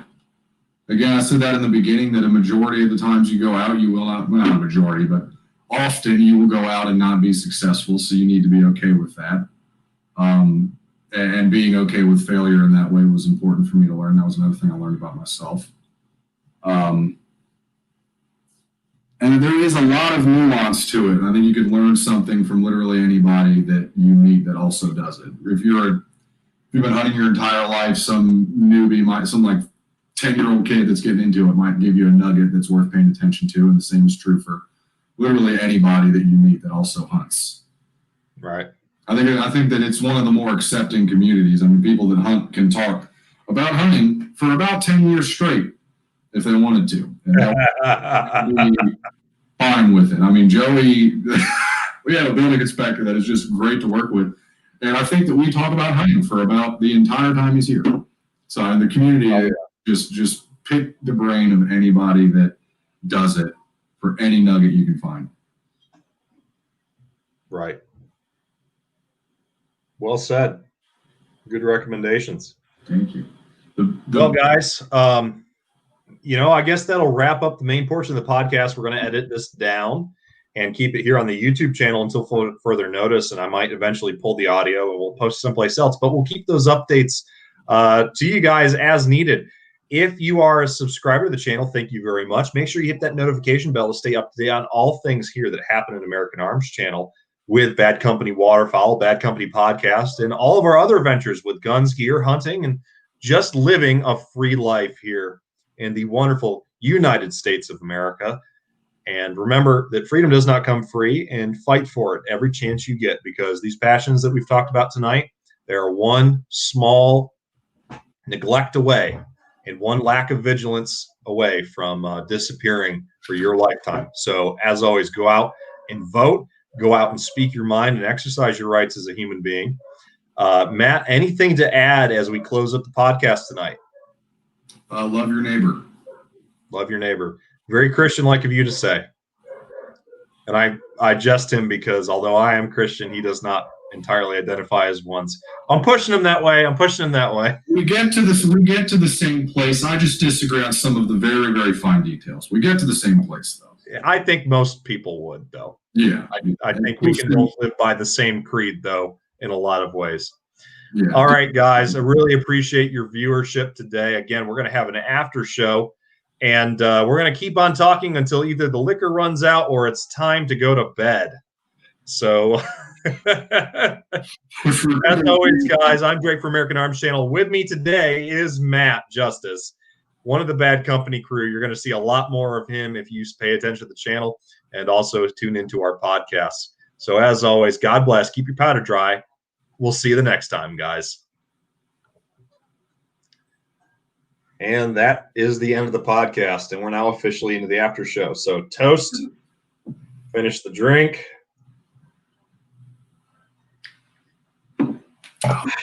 Well, I am down an entire bottle of wine, so I think that's going to be it for alcohol for me for the evening. I'm going to transition to my constant sweet iced lemonade. I was going to say your blood is lemonade. You have a lemonade system where everyone else has a circulatory system. I do put sweet tea in it though sometimes. That's great though. That is the best drink. That is the best hot day drink ever. Oh man, I had McDonald's sweet tea today for basically early lunch with my early lunch, and I entirely regret going to a fast food restaurant to have food. It's just gross. And honestly, it's tea water with copious amounts of raw sugar. That is what McDonald's sweet tea is. It's syrup. Yeah. It is straight cane sugar in tea. Yeah, no, I had Wendy's on Wednesday night, which was my second dinner because I am always hungry. And I couldn't sleep. I felt so fucking shitty afterwards. I literally couldn't sleep. It's like I hurt my knee and I can't sleep. Are you 50? Are you turning into an old man? God damn, it feels like it. It does feel a lot. I'm glad to say it feels a lot better. I got one of those Theraguns, one of those massage guns. Right. I don't know if it actually helps the healing process, but oh my God, that thing is incredible. It's incredible. I love that somebody pointed out the 7-string though. That guy's fucking cool. Or that girl. I don't know if it's a girl. It could be a girl. That's true. Avid could secretly not have a penis. You could fantasize about that. All right, so I've got my waifu pillow in my head. Waifu pillow. Yeah, that could work. Name her that. I could name her that. What are you wearing? What are you wearing? Avid, tell them what you're wearing. Is it khakis? I identify as a man. Oh, so he might be a woman. He says he identifies as a man? Identifies as a man, yeah. Can you see the live chat, Matt? I cannot, but that still leaves some room for you to be biologically have a vagina. You could, I don't know. What kind of metal does this gentleman like? Yeah, Avid, if you're watching, I think you're still watching. Just posted a second ago. What kind of metal do you partake in? Mr. Justice is very much interested. Drake into Periphery. Did you listen to that second Periphery song I sent you? He's Jake from State Farm. I fucking knew it. Yes. Oh, he's fine as hell. Bust. Jake is fine as hell. I'm gonna put my hands in. Well, they got like 3 Jakes now. There's like a OG Jake, and there's Black Jake, and then I think there's another Jake. They have all sorts of Jakes now, which I love. That's just wonderful. They're just playing it out. For 10 years now, they've been playing it out. Jake from State Farm was like, my favorite genre is melodic death metal. Yes. Rivers of Nile is my shit. I've been learning the Rivers of Nile song lately.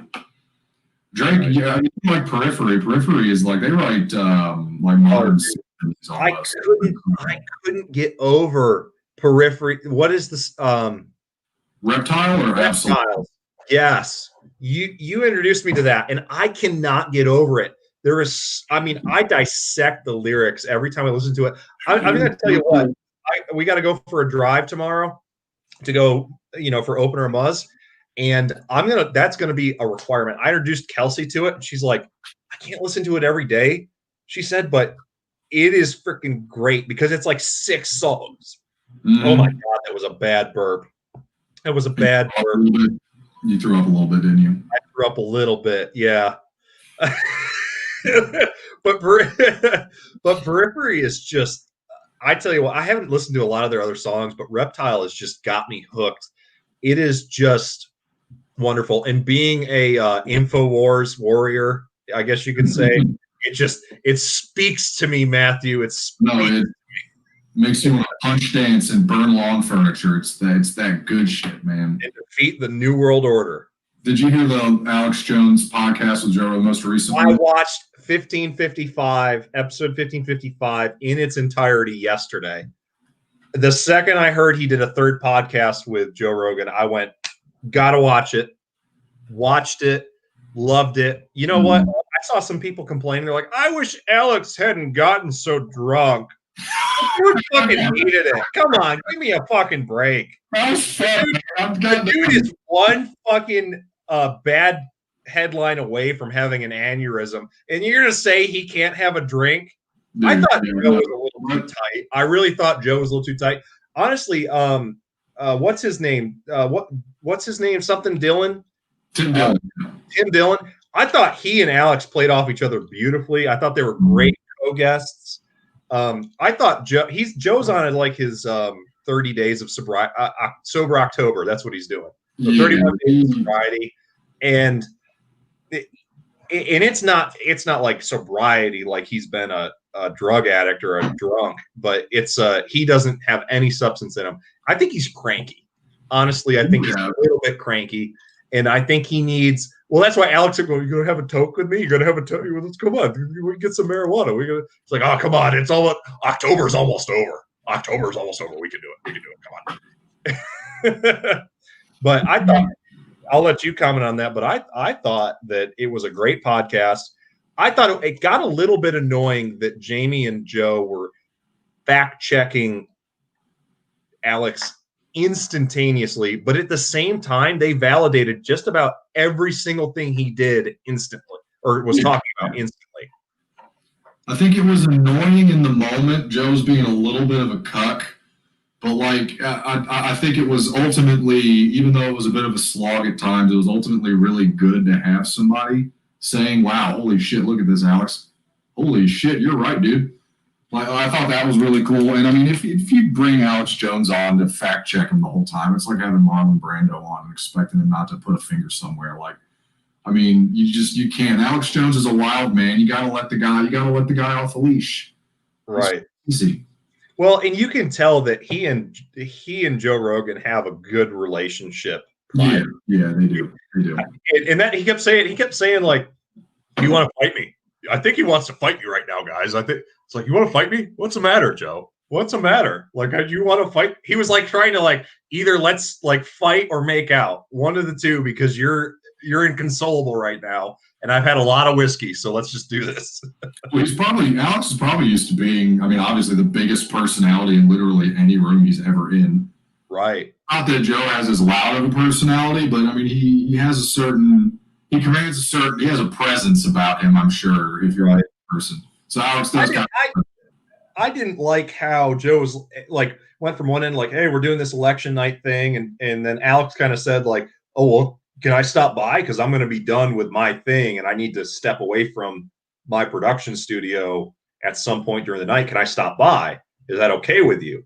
And he was like, yeah, you can come by. And then later in the podcast, we're like, all right, so it's settled. You know, Alex has obviously been drinking enough that he's nice and warm and happy, and you know he's finally taking a deep breath, right, and enjoying what he's doing. And you know, so Joe's just like, well, you've self-invited yourself. You're basically saying that he was saying that Alex was forcing himself upon Joe's production, and I found like Joe had some sort of like bug in his ass about something. And it was irritating because I did after that. I watched 1554, which was with Kanye West. I mean, he just let Kanye take the floor. He just talked and expressed everything and asked him, you know, pointed questions and soft questions and hard questions. And it was just kind of an interview to let Kanye express what he is doing right now and what his journey's been over the past 3 years. And he really didn't afford Alex the same attitude. And it's just like, I don't know. There was a bug in his ass I didn't enjoy. Perhaps it's the Spotify platform. I don't know. I mean, And not to say that it's a bad platform at all, but maybe it's something to do with the fact that it's a different platform. I don't know. But right. As I said in the very beginning, Joe Rogan is our Lord and Savior. So, utmost respect to Joe Rogan. He does better than anybody else, and he's completely independent. So honestly, if you're going to tune into a podcast with people that you genuinely want to hear from, or actually want to get the scoop on in their own words, I think he's the guy to watch. I think one of my favorite podcasts with him is when I think it was the first or second time. I think it was the first time he had Ted Nugent on, and Ted Nugent is a fucking nut. Yeah, he is. Is the Motor City Madman is a goddamn nut. Yeah, he is. And I love him. I don't agree with everything he says or thinks, but he's genuine and he 100% gets it. In fact, he was just on InfoWars on the Alex Jones show 2 days ago. I was listening to him. He called in. He was talking to Alex about stuff for over an hour. And, like I said, I can't agree with all of the stuff he says. And I think a lot of things I think he needs less of an echo chamber, right? Because echo chambers are not good for any of us. They're detrimental. But he's another character he is a character. And he is a dude that is worth listening to because you're going to pull something away from him, right? If you actually open your ears and don't think about anything besides, I'm going to take what this dude says or this girl says, and I'm going to absorb it and think about it and reflect on it, you're going to get something out of it. He's another one of those public figures that definitely should get a listen to once in a while. Yeah, so I've been listening to a lot of there's like a new Joe Rogan and all of his cohorts are like LA comics. They have a certain culture, they have a certain demeanor, they have certain subject matter they like to talk about. I've grown to love. There's New York comics now that make these podcasts that have this crazy manic energy that I just drink up. So there's like History Hyenas. There's that Tim Dillon guy. He's fucking hysterical. He just rants by himself for an hour and a half about nothing. And it is the funniest shit. Like he went on a rant. He spoke about his thoughts on COVID, which he said it's an absolute tragedy, which obviously it's an absolute tragedy. And we should work to mitigate tragedy, but we will never completely remove it. And he just, I'm not going to try to recount it because I could not possibly say it as funny as he did. But he touches on these very serious subjects, but he makes them hilarious. And I've really gravitated towards that. I think the manic energy suits me well, too. So. Yeah, Avid just said, I do believe Joe Rogan leans slightly left. So I responded. I said, Avid, he seems to be slightly left libertarian, so I would agree.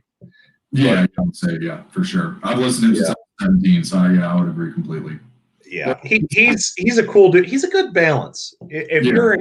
I think really we need to get out of this leftist, rightist mentality. We need to kind of orb out of it and go, you're either for control, because here's the funny thing about going left or right. It's actually a circle.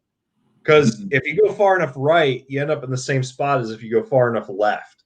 But all you know is you hate the fucking guy on the other side of that minuscule line. That's all you know. Yeah, that's all you know. Either he's red or he's, it's like, what's the difference between a Nazi and a communist? Well, I can tell you what, both are good dead. And that's about it. So I'm in full support, and the reason I like Joe is part of this group as well. The Tim Dillon, all them is they literally prod cancel culture with a fucking medieval halberd. They're like hacking their cancel culture and stabbing it as hard as they fucking can. They're saying things that they don't believe that are just totally fucking asinine just to say cancel me, motherfucker. I dare you to try. I dare you to try. I'm not going to acknowledge you, and it's going to be fun. I love it. That's free speech. So like you are probably a Second Amendment guy above most other I won't say above most other things. I'll let you speak for yourself on that in a second. But I am a free speech above all else person. So the fact that people are tempting like that is my favorite thing. Yeah. Well, I just see it as, I say come out of your own, let's get out of this sphere of there's a left and a right. It's really a big circle, like I said, and we need to remove ourselves. If we're up at the top of the circle, we're not this far or this far. It should be, all right, we need to levitate out of that circle and be kind of in a space that's very much we prod each other for the betterment of each other, right? We're 100% looking to encourage one another to think and to critically not only challenge what's being told to us, but challenge ourselves and go, you want to have that moment where you go, is he or she right? Is the fault they're saying with my logic real? Or do I have an actual rebuttal? You know, what can we do with it? Once again, argumentation, I say once again, I just use that phrase, but to me, everybody seems to look at argumentation as this bad thing. Argument is bad. Conflict is bad. We should all be the same, right? No. They say that, and then they're like, "Oh, diversity is wonderful." It's like you're all over the map. You're mentally just boo. It's just an explosion, right? There's no focus. So I think that what we need to do is we just need to have more provocative conversation. I think particularly in this conversation about that podcast, and that interaction between Tim Dillon and Alex Jones and Joe Rogan, I think really what we saw was Joe coming in. We had a bug up his ass. I think he came in with a plan of like, hey, I'm going to attack this with one of the most divisive guys around. I'm going to attack this and be devil's advocate and play that dude that's going to just grill him, but not just try to attack him, right? I'm going to grill him, but I'm not going to attack him. I'm going to say, well, what about the other side of it, Alex? And what I think you'll see if you come in there into that and you watch the whole thing with an objective mind, I think any of us should come into a conversation with an objective point of view, is that, you know what? When we look at each other's argumentation, it shouldn't be we're trying to shoot the other person down. It should be we're trying to find the truth. Mm-hmm. What is the absolute truth? Not your truth or my truth bullshit. Because there's that my truth, your truth. Everybody has a truth bullshit. No, there's fucking truth, and then there's lies and half truths. There isn't some subjective. Everybody has their truth. If I told you the fucking sky was purple, would you believe me? Or today it was an amber hue at sunset. No, I'd look up and check. I'd look up like. No. It's like, well, you'd probably go, no, it's objectively blue for most people. Do you know that you might have a color problem with your eyesight? Maybe you should go get that tested because I see it as blue and 5 other people see it as blue. And you'd go, oh, well, maybe I have a problem with my eyesight. And you go get your eyesight. Holy fuck, look, I'm colorblind. I see things as purple and they're actually light blue, right? That's a very anecdotal example, but the idea remains that you need to be able to challenge yourself as much as challenge other people. And we've lost that cognitive, maybe lost as we don't see as much cognitive challenging in recent years is today. I think today is a real counterculture moment for either being an idiot or being somebody who's going to actually think about things and try and be the best they can be. If you want to be divisive and talk about divisive things, I think that's the real fine line of you're either going to try and just exist and accept the status quo of somebody else telling you what to do, or you're going to try and live as an independent individual that just wants the best for yourself and everybody else. Well, yeah, and also I think I've talked about this with you, is that like it is a noble cause, and a lot of people nowadays want to help everybody. I mean, a lot of people will talk about how terrible things are elsewhere, and things are indeed terrible all over the world. There are terrible things going on in Christiansburg. It is noble to want to help everybody. Their heart is in the right place. But the reality of the situation is, if you cannot help, you need to help yourself first. You need to be able to provide for yourself. As soon as you can do that, as soon as you can cover that base, you can then move on to a significant other or a family member or a close friend. And then you can upgrade your life and help those around you. And then hopefully if you're somebody like Jeff Bezos, you can help millions of people with your influence. But ultimately, the reality of the situation is you're just spinning in a hamster wheel if your goal is to help every human being on the planet. If every single person on the planet took care of themselves and themselves only first and then leveled up, we would be in a different situation. And again, it is noble, but it is not realistic.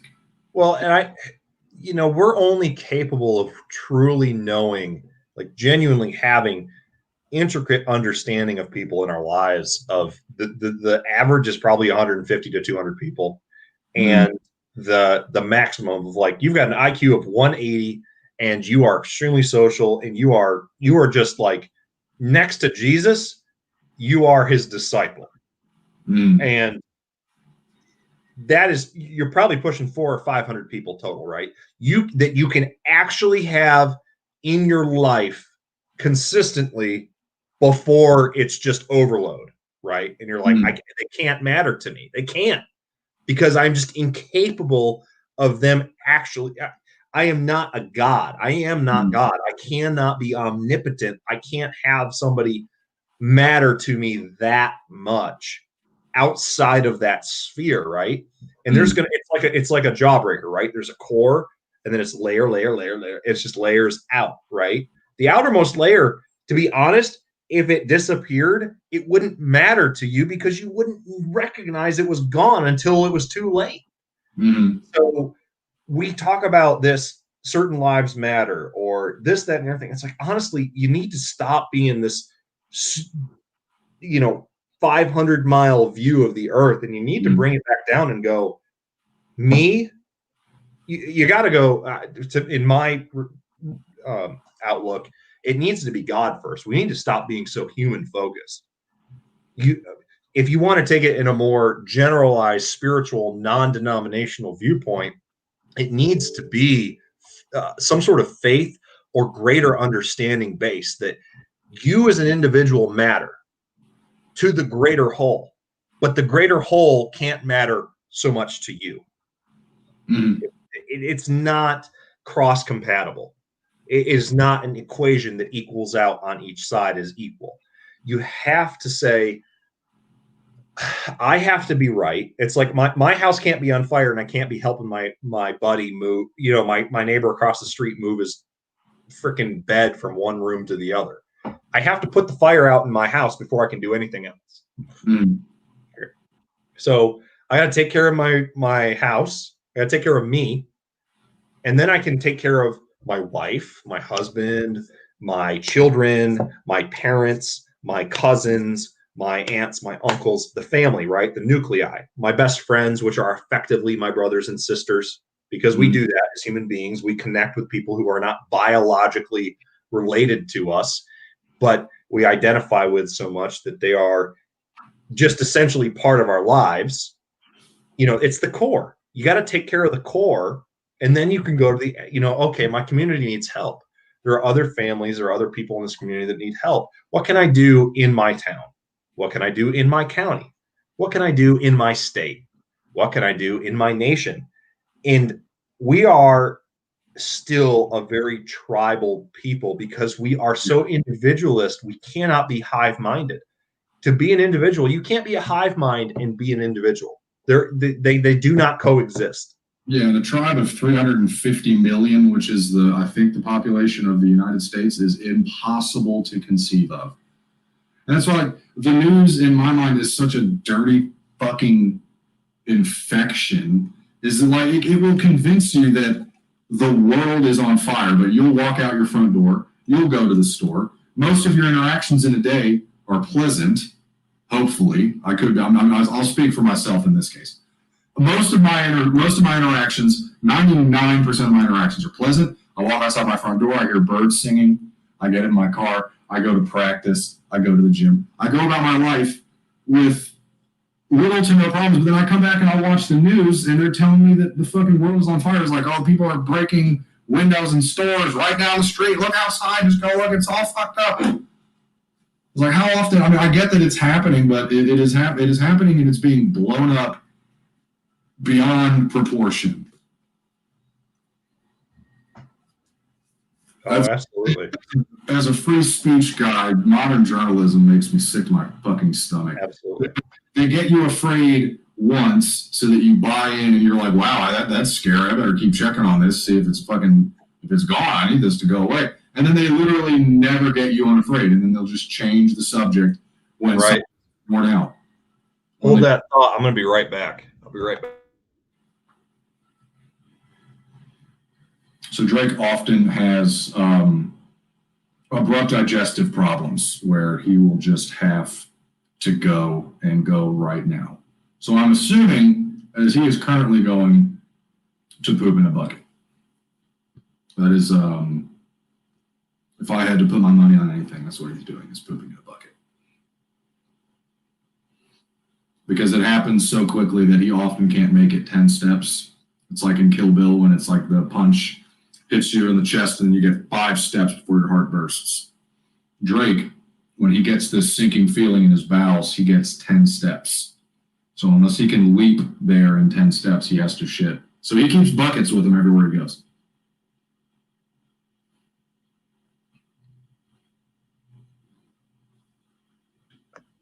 I heard buckets and everywhere I go. What were we talking about? So I was saying that you and your digestive system, I was assuming you had to go and evacuate your bowels because typically, like, you know, in Kill Bill when that martial art move that the main character does, and he gets like 5 steps and his heart bursts. I said that when your digestive system hits you just right, you get 10 steps or you're going to shit yourself. So you have buckets with you all the time. You have buckets with you to poop in everywhere you go. Terrible assumption to have of you. You're sharing very personal occurrences on the internet, and I don't appreciate it. That was a totally random. I made no. I did not say anything about that being true or valid. That was totally random. I have used bucket before though, and I will again. That could have been a joke the whole time. You had to make it real.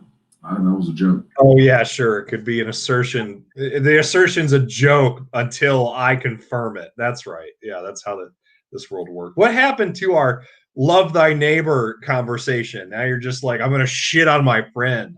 We all on my friend. I'll self-burn myself. I'm the fastest gun in the East. Everybody knows. All right. This is a race, and I always win. Stamina of a rabbit. You are darn right. I'm goddamn proud of that. I think in an abstract way, like we were talking about earlier, not argument, but prodding is love. I think it is love.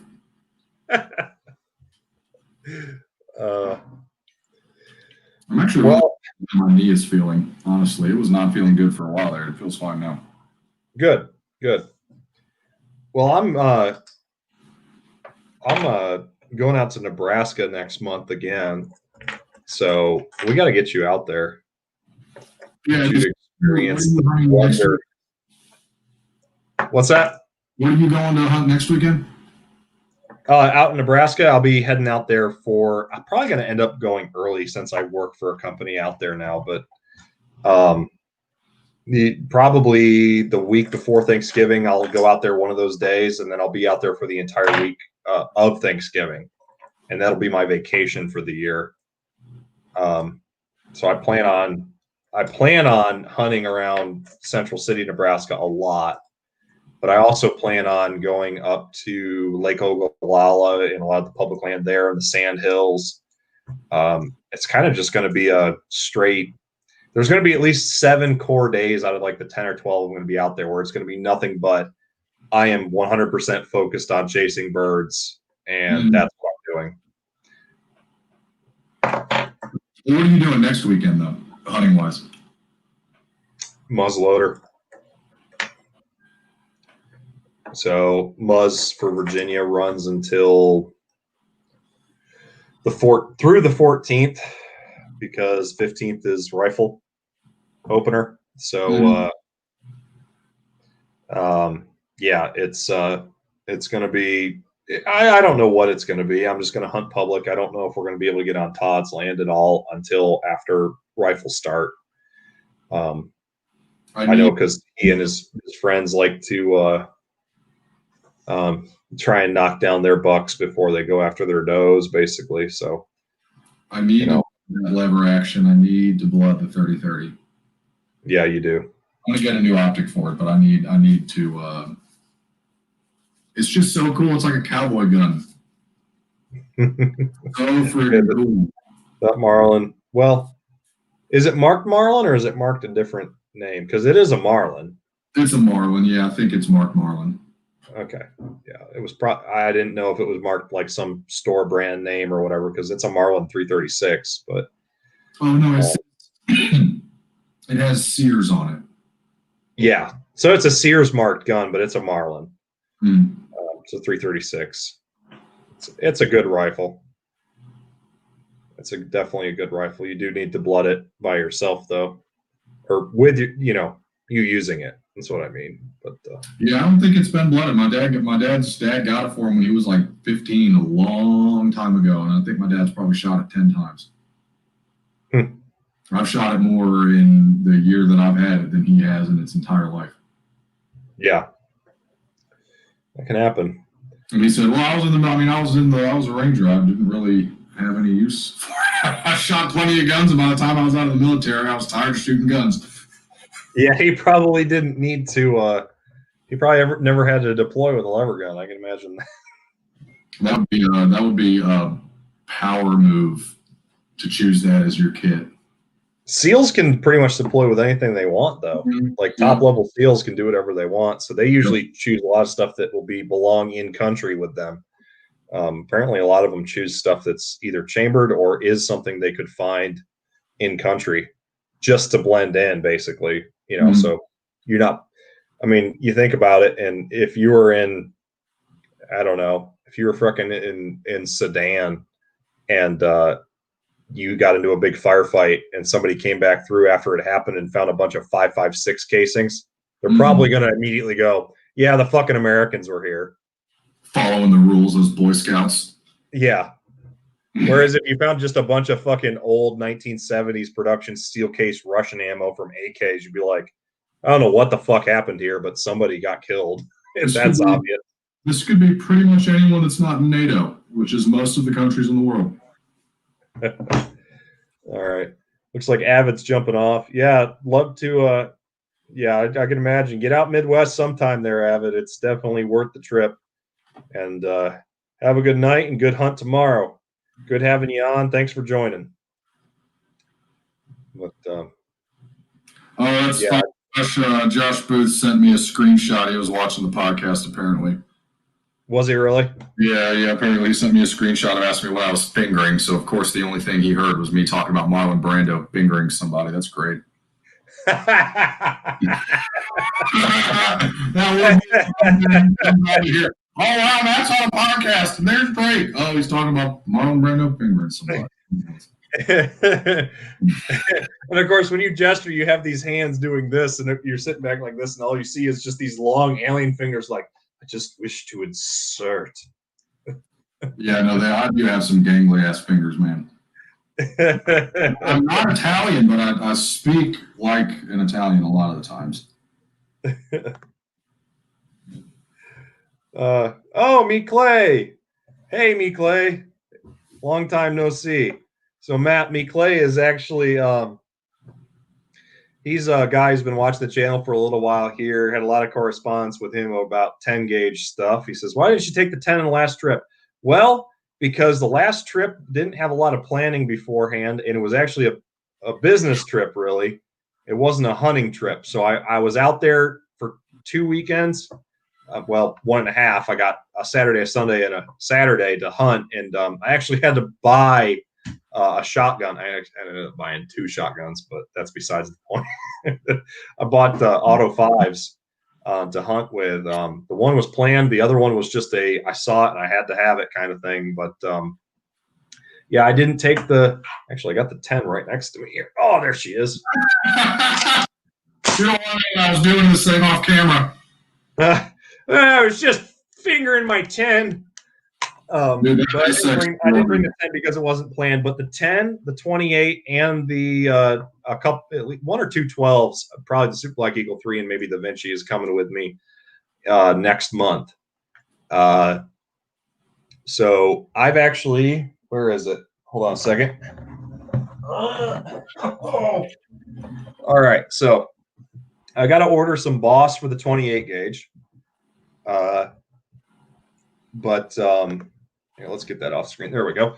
But I've got to order some Boss in the 28 gauge, and I've, of course, got plenty of Boss for the 10, but that's a little bit of a heavy load, that 2 1/16 ounce for decoying like 25 to 40 yard mallards. So what I've got here is a bunch of hand loads I put together, which are going to send 1.5 ounces.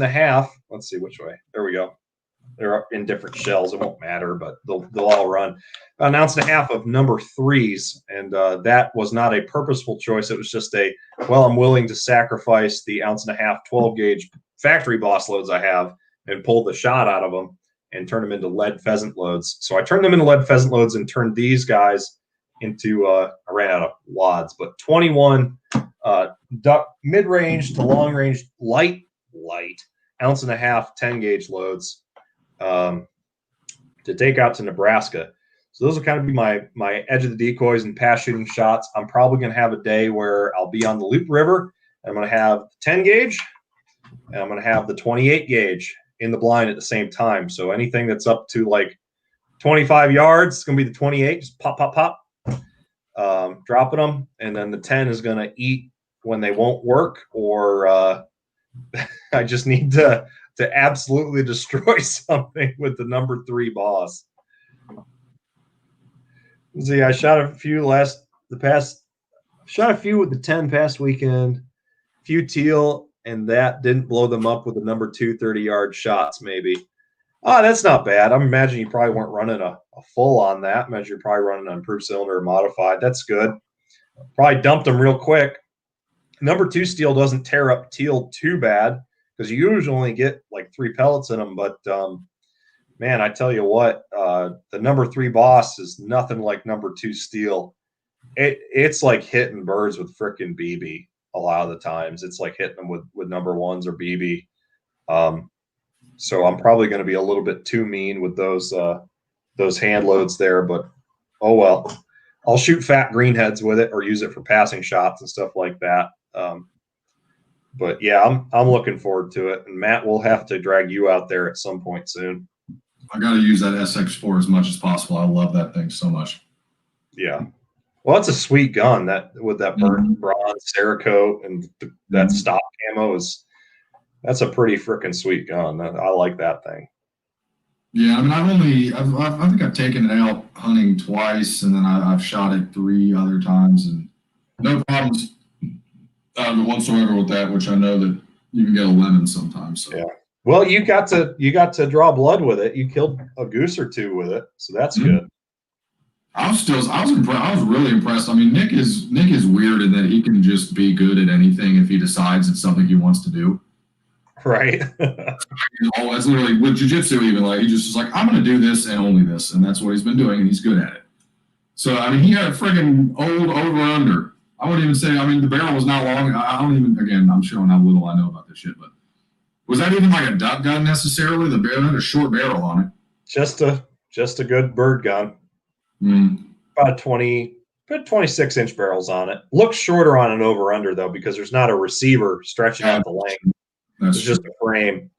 But he did good. He dropped 3 birds. So he counted for. I dropped 3. He dropped 3. You dropped 1 or 2. Actually 2, but I know I got at least 1.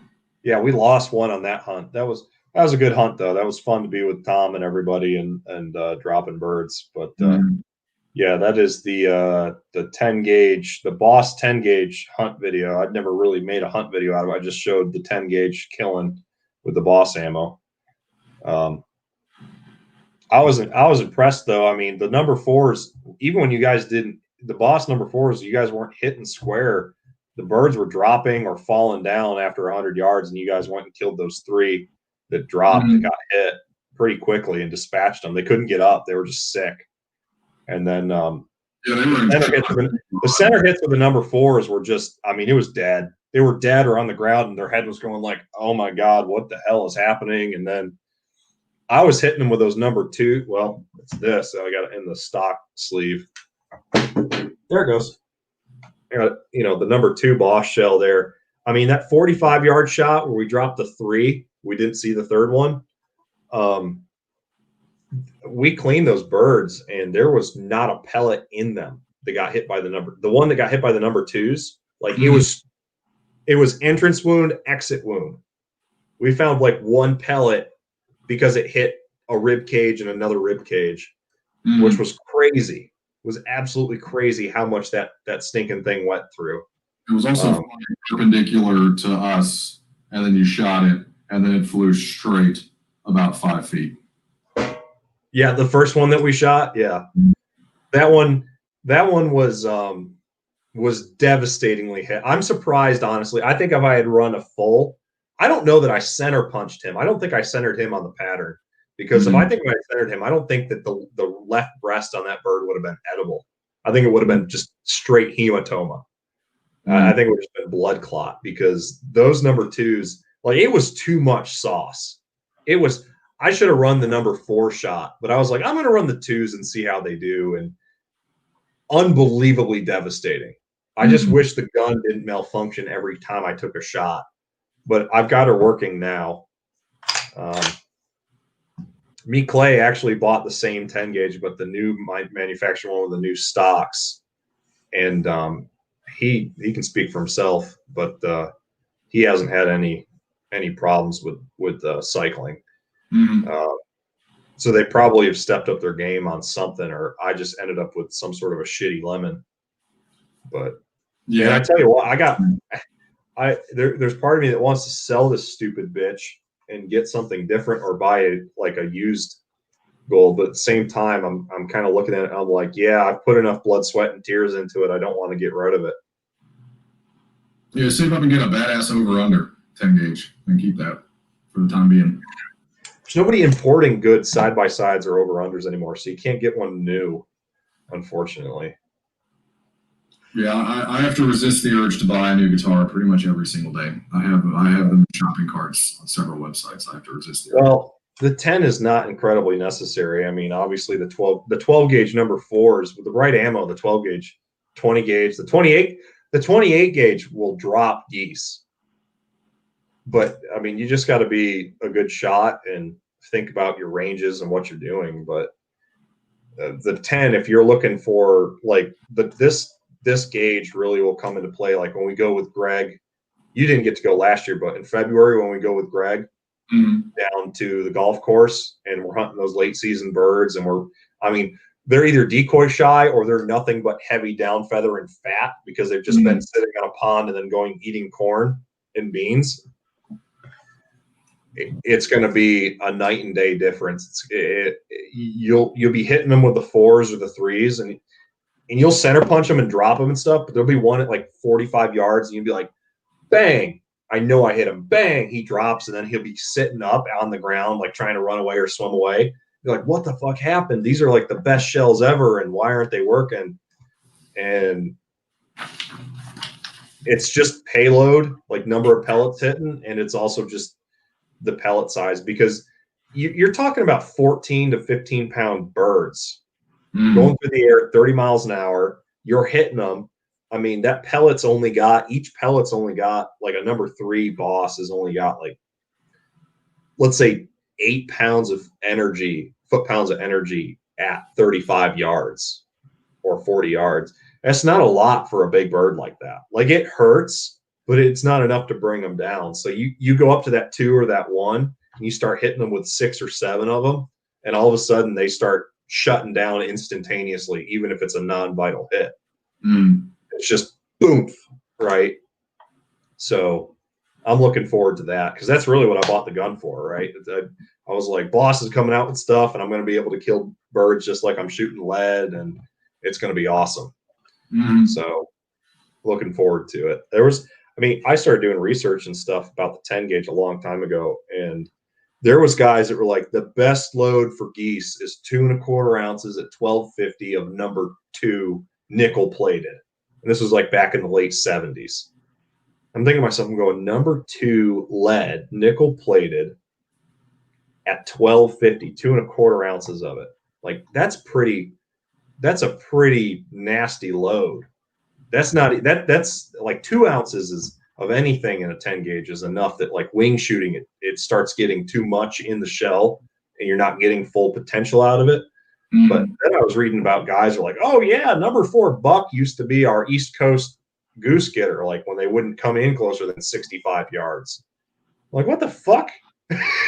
They're throwing 2½ ounce factory loads and 3 ounce hand loads of number 4 buck at geese at like 85 yards. It's like, y'all did that because they're like, oh yeah, we bring them down every time. They just, well, it's like, yeah, because it only took 1 pellet. And then when it was your turn to make the hunting and fishing laws, you made that illegal because you're that kind of guy. Yeah. I don't even know if that was legal back in the day when it was a popular thing. Honestly, really? I don't think guys got checked as much back in the day as we do now. I think you've got a much higher chance of being checked nowadays than you do than you did back in the day by game wardens and stuff. Because honestly, I think there was probably, especially with waterfowl hunting, I think back in the day it was just like if you didn't take over your limit of birds, who cares how you got them, right? Well, I think that's probably true across the board with anything to do with law enforcement nowadays. Yeah, they're just more. They're more involved. They're good or bad or anything like that. Just saying that, like my dad told me a story about when he was 20, so he wasn't even legally old enough to drink. He was driving home drunk from a party and he was swerving. No, I'm sorry, it was not my dad. I don't want to put that on my dad. It was on my dad's friend. My dad was in the car, and he was driving home swerving, and the cop that pulled him over just escorted them home. Just let them follow the cop home, and so the cop made sure they got there safely. Would not happen now. And probably, don't get me wrong, it probably shouldn't happen now. It's just an interesting observation. I think it just seems like, especially during the baby boomer era, I think they were much more lackadaisical and okay with certain things. Like for me, the lead ban, like we're talking about waterfowl hunting, the lead ban, I don't feel is a completely valid thing. Lead is not good in the environment, but I don't think it in a lot of areas it would be deposited enough to make a difference, right? And their whole thing was that like birds were, the necropsies were providing that there was lead poisoning, right? That these birds were dying of lead poisoning. And I have no doubt that certain birds were. And like some of the biggest species that were affected by it were swans. And it makes you kind of go, why would swans be the only ones that were the biggest ones affected by it? There's just a lot of weird stuff about the studies that didn't quite line up. And so this whole lead ban thing for waterfowl hunting came in the late 70s and through the 80s. And by 1992, the writing was on the wall that everybody was going to have to go to non-toxic shot no matter what. I mean, at one point, the whole nation was practically, if you were hunting over a field, you could use lead. But if you were hunting over water, you had to use a non-tox. It was like, okay, well, I can kind of get that. So if you were hunting a cornfield, you could shoot at geese with lead or ducks with lead. But if you were hunting the bay or the stream, you had to use non-toxic. And they're like, all right, everybody's non-toxic. Everywhere's non-toxic. It's like, okay. But still to this day, we have it where you can hunt doves in September and October with lead shot over the same field that in November and December and January, you're going to be decoying geese and ducks in with non-toxic. So somehow it's like, what are you doing? Like, how does one matter but the other doesn't? I think the reality of it is they couldn't prove that it affected everywhere, but they decided to make a blanket thing, which is why steel shot became such a problem. I mean, we converted to steel shot when you and I were born or not even conceived yet in 1993. And it took fucking 10 years for the technology to get to the point where it actually could reliably dispatch birds in the air. And even then, steel shot still fucking sucks. I mean, I got you on Boss like right away. So you haven't really hunted with steel shot. Well, your first hunt you did. Yeah, that was it though. Yeah, but I mean, we were shooting geese at point blank range with number 5 steel at high velocity number 5 steel. And 2 out of 4 of them were still alive when we picked them up. If you did that with Boss number 5s at that range, with the bismuth, or if you did it with lead number 5s, those birds wouldn't be alive. They would have been done from the trauma. I mean, it's one thing if they don't catch a vital hit, but you know, it's that idea of softer and denser shot. You get better patterns, you get more pellets because you don't have to run as big of a pellet size. All the science adds up to it's just a more efficient killer.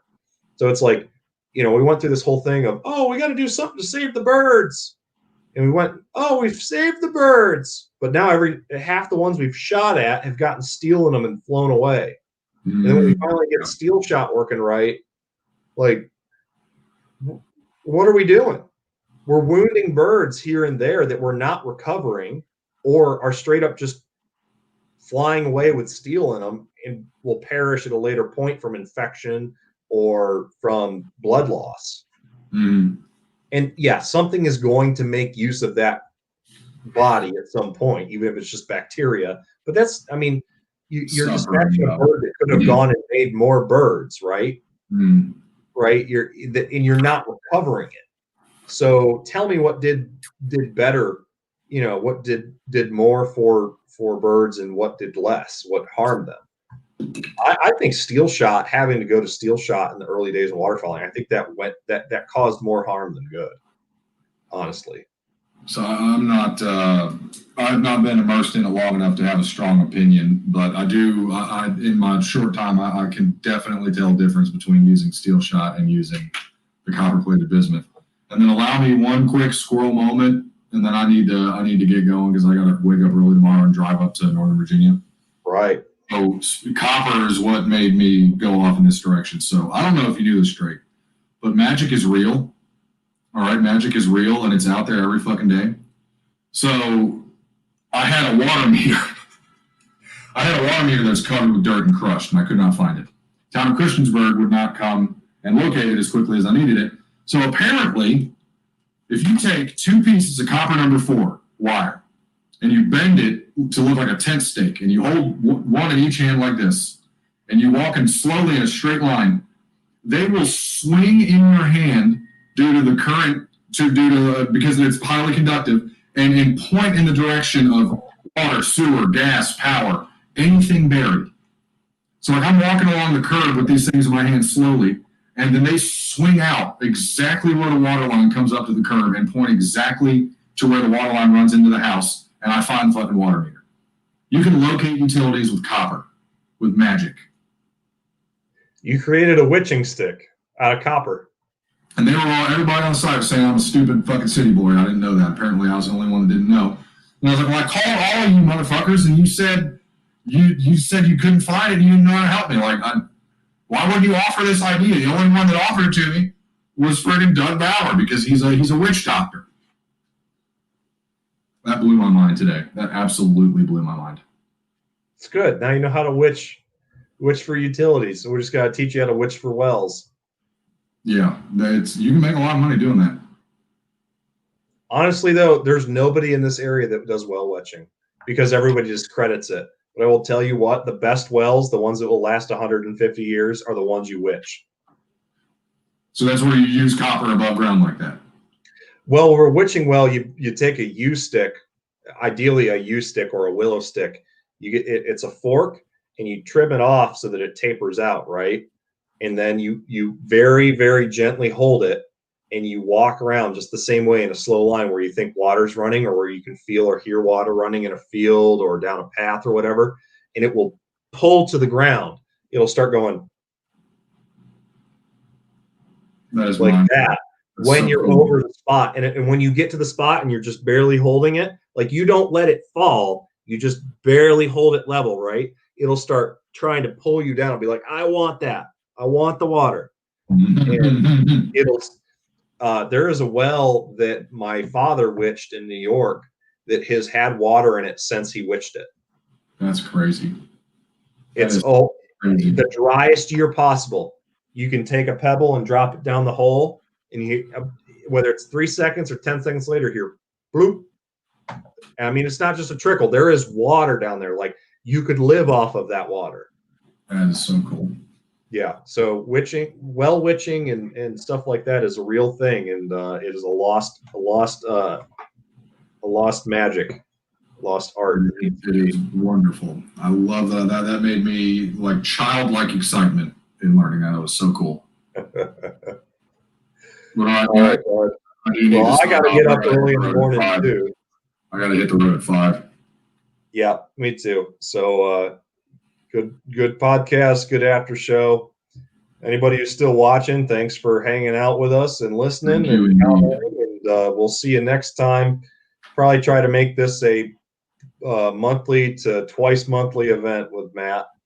We'll be talking about all sorts of topics, mostly hunting and shooting and outdoor recreation, fun related. But yeah, be sure to check out our podcasts and continue to watch the channel. We're going to do a lot of fun stuff, and hopefully you enjoy it. Any last words, Matt? Thank you for having me. I'm excited to keep doing this. This is the first podcast I've ever done in my life, and it's actually it's quite fun. It is quite fun. It is a lot of fun. Even if you only get 1 or 2 guys commenting and enjoying it, or sitting there with you, feels like a nice campfire talk. Absolutely. All right. Well, have a good evening, Matt. We'll talk to you again soon. Absolutely. See you guys.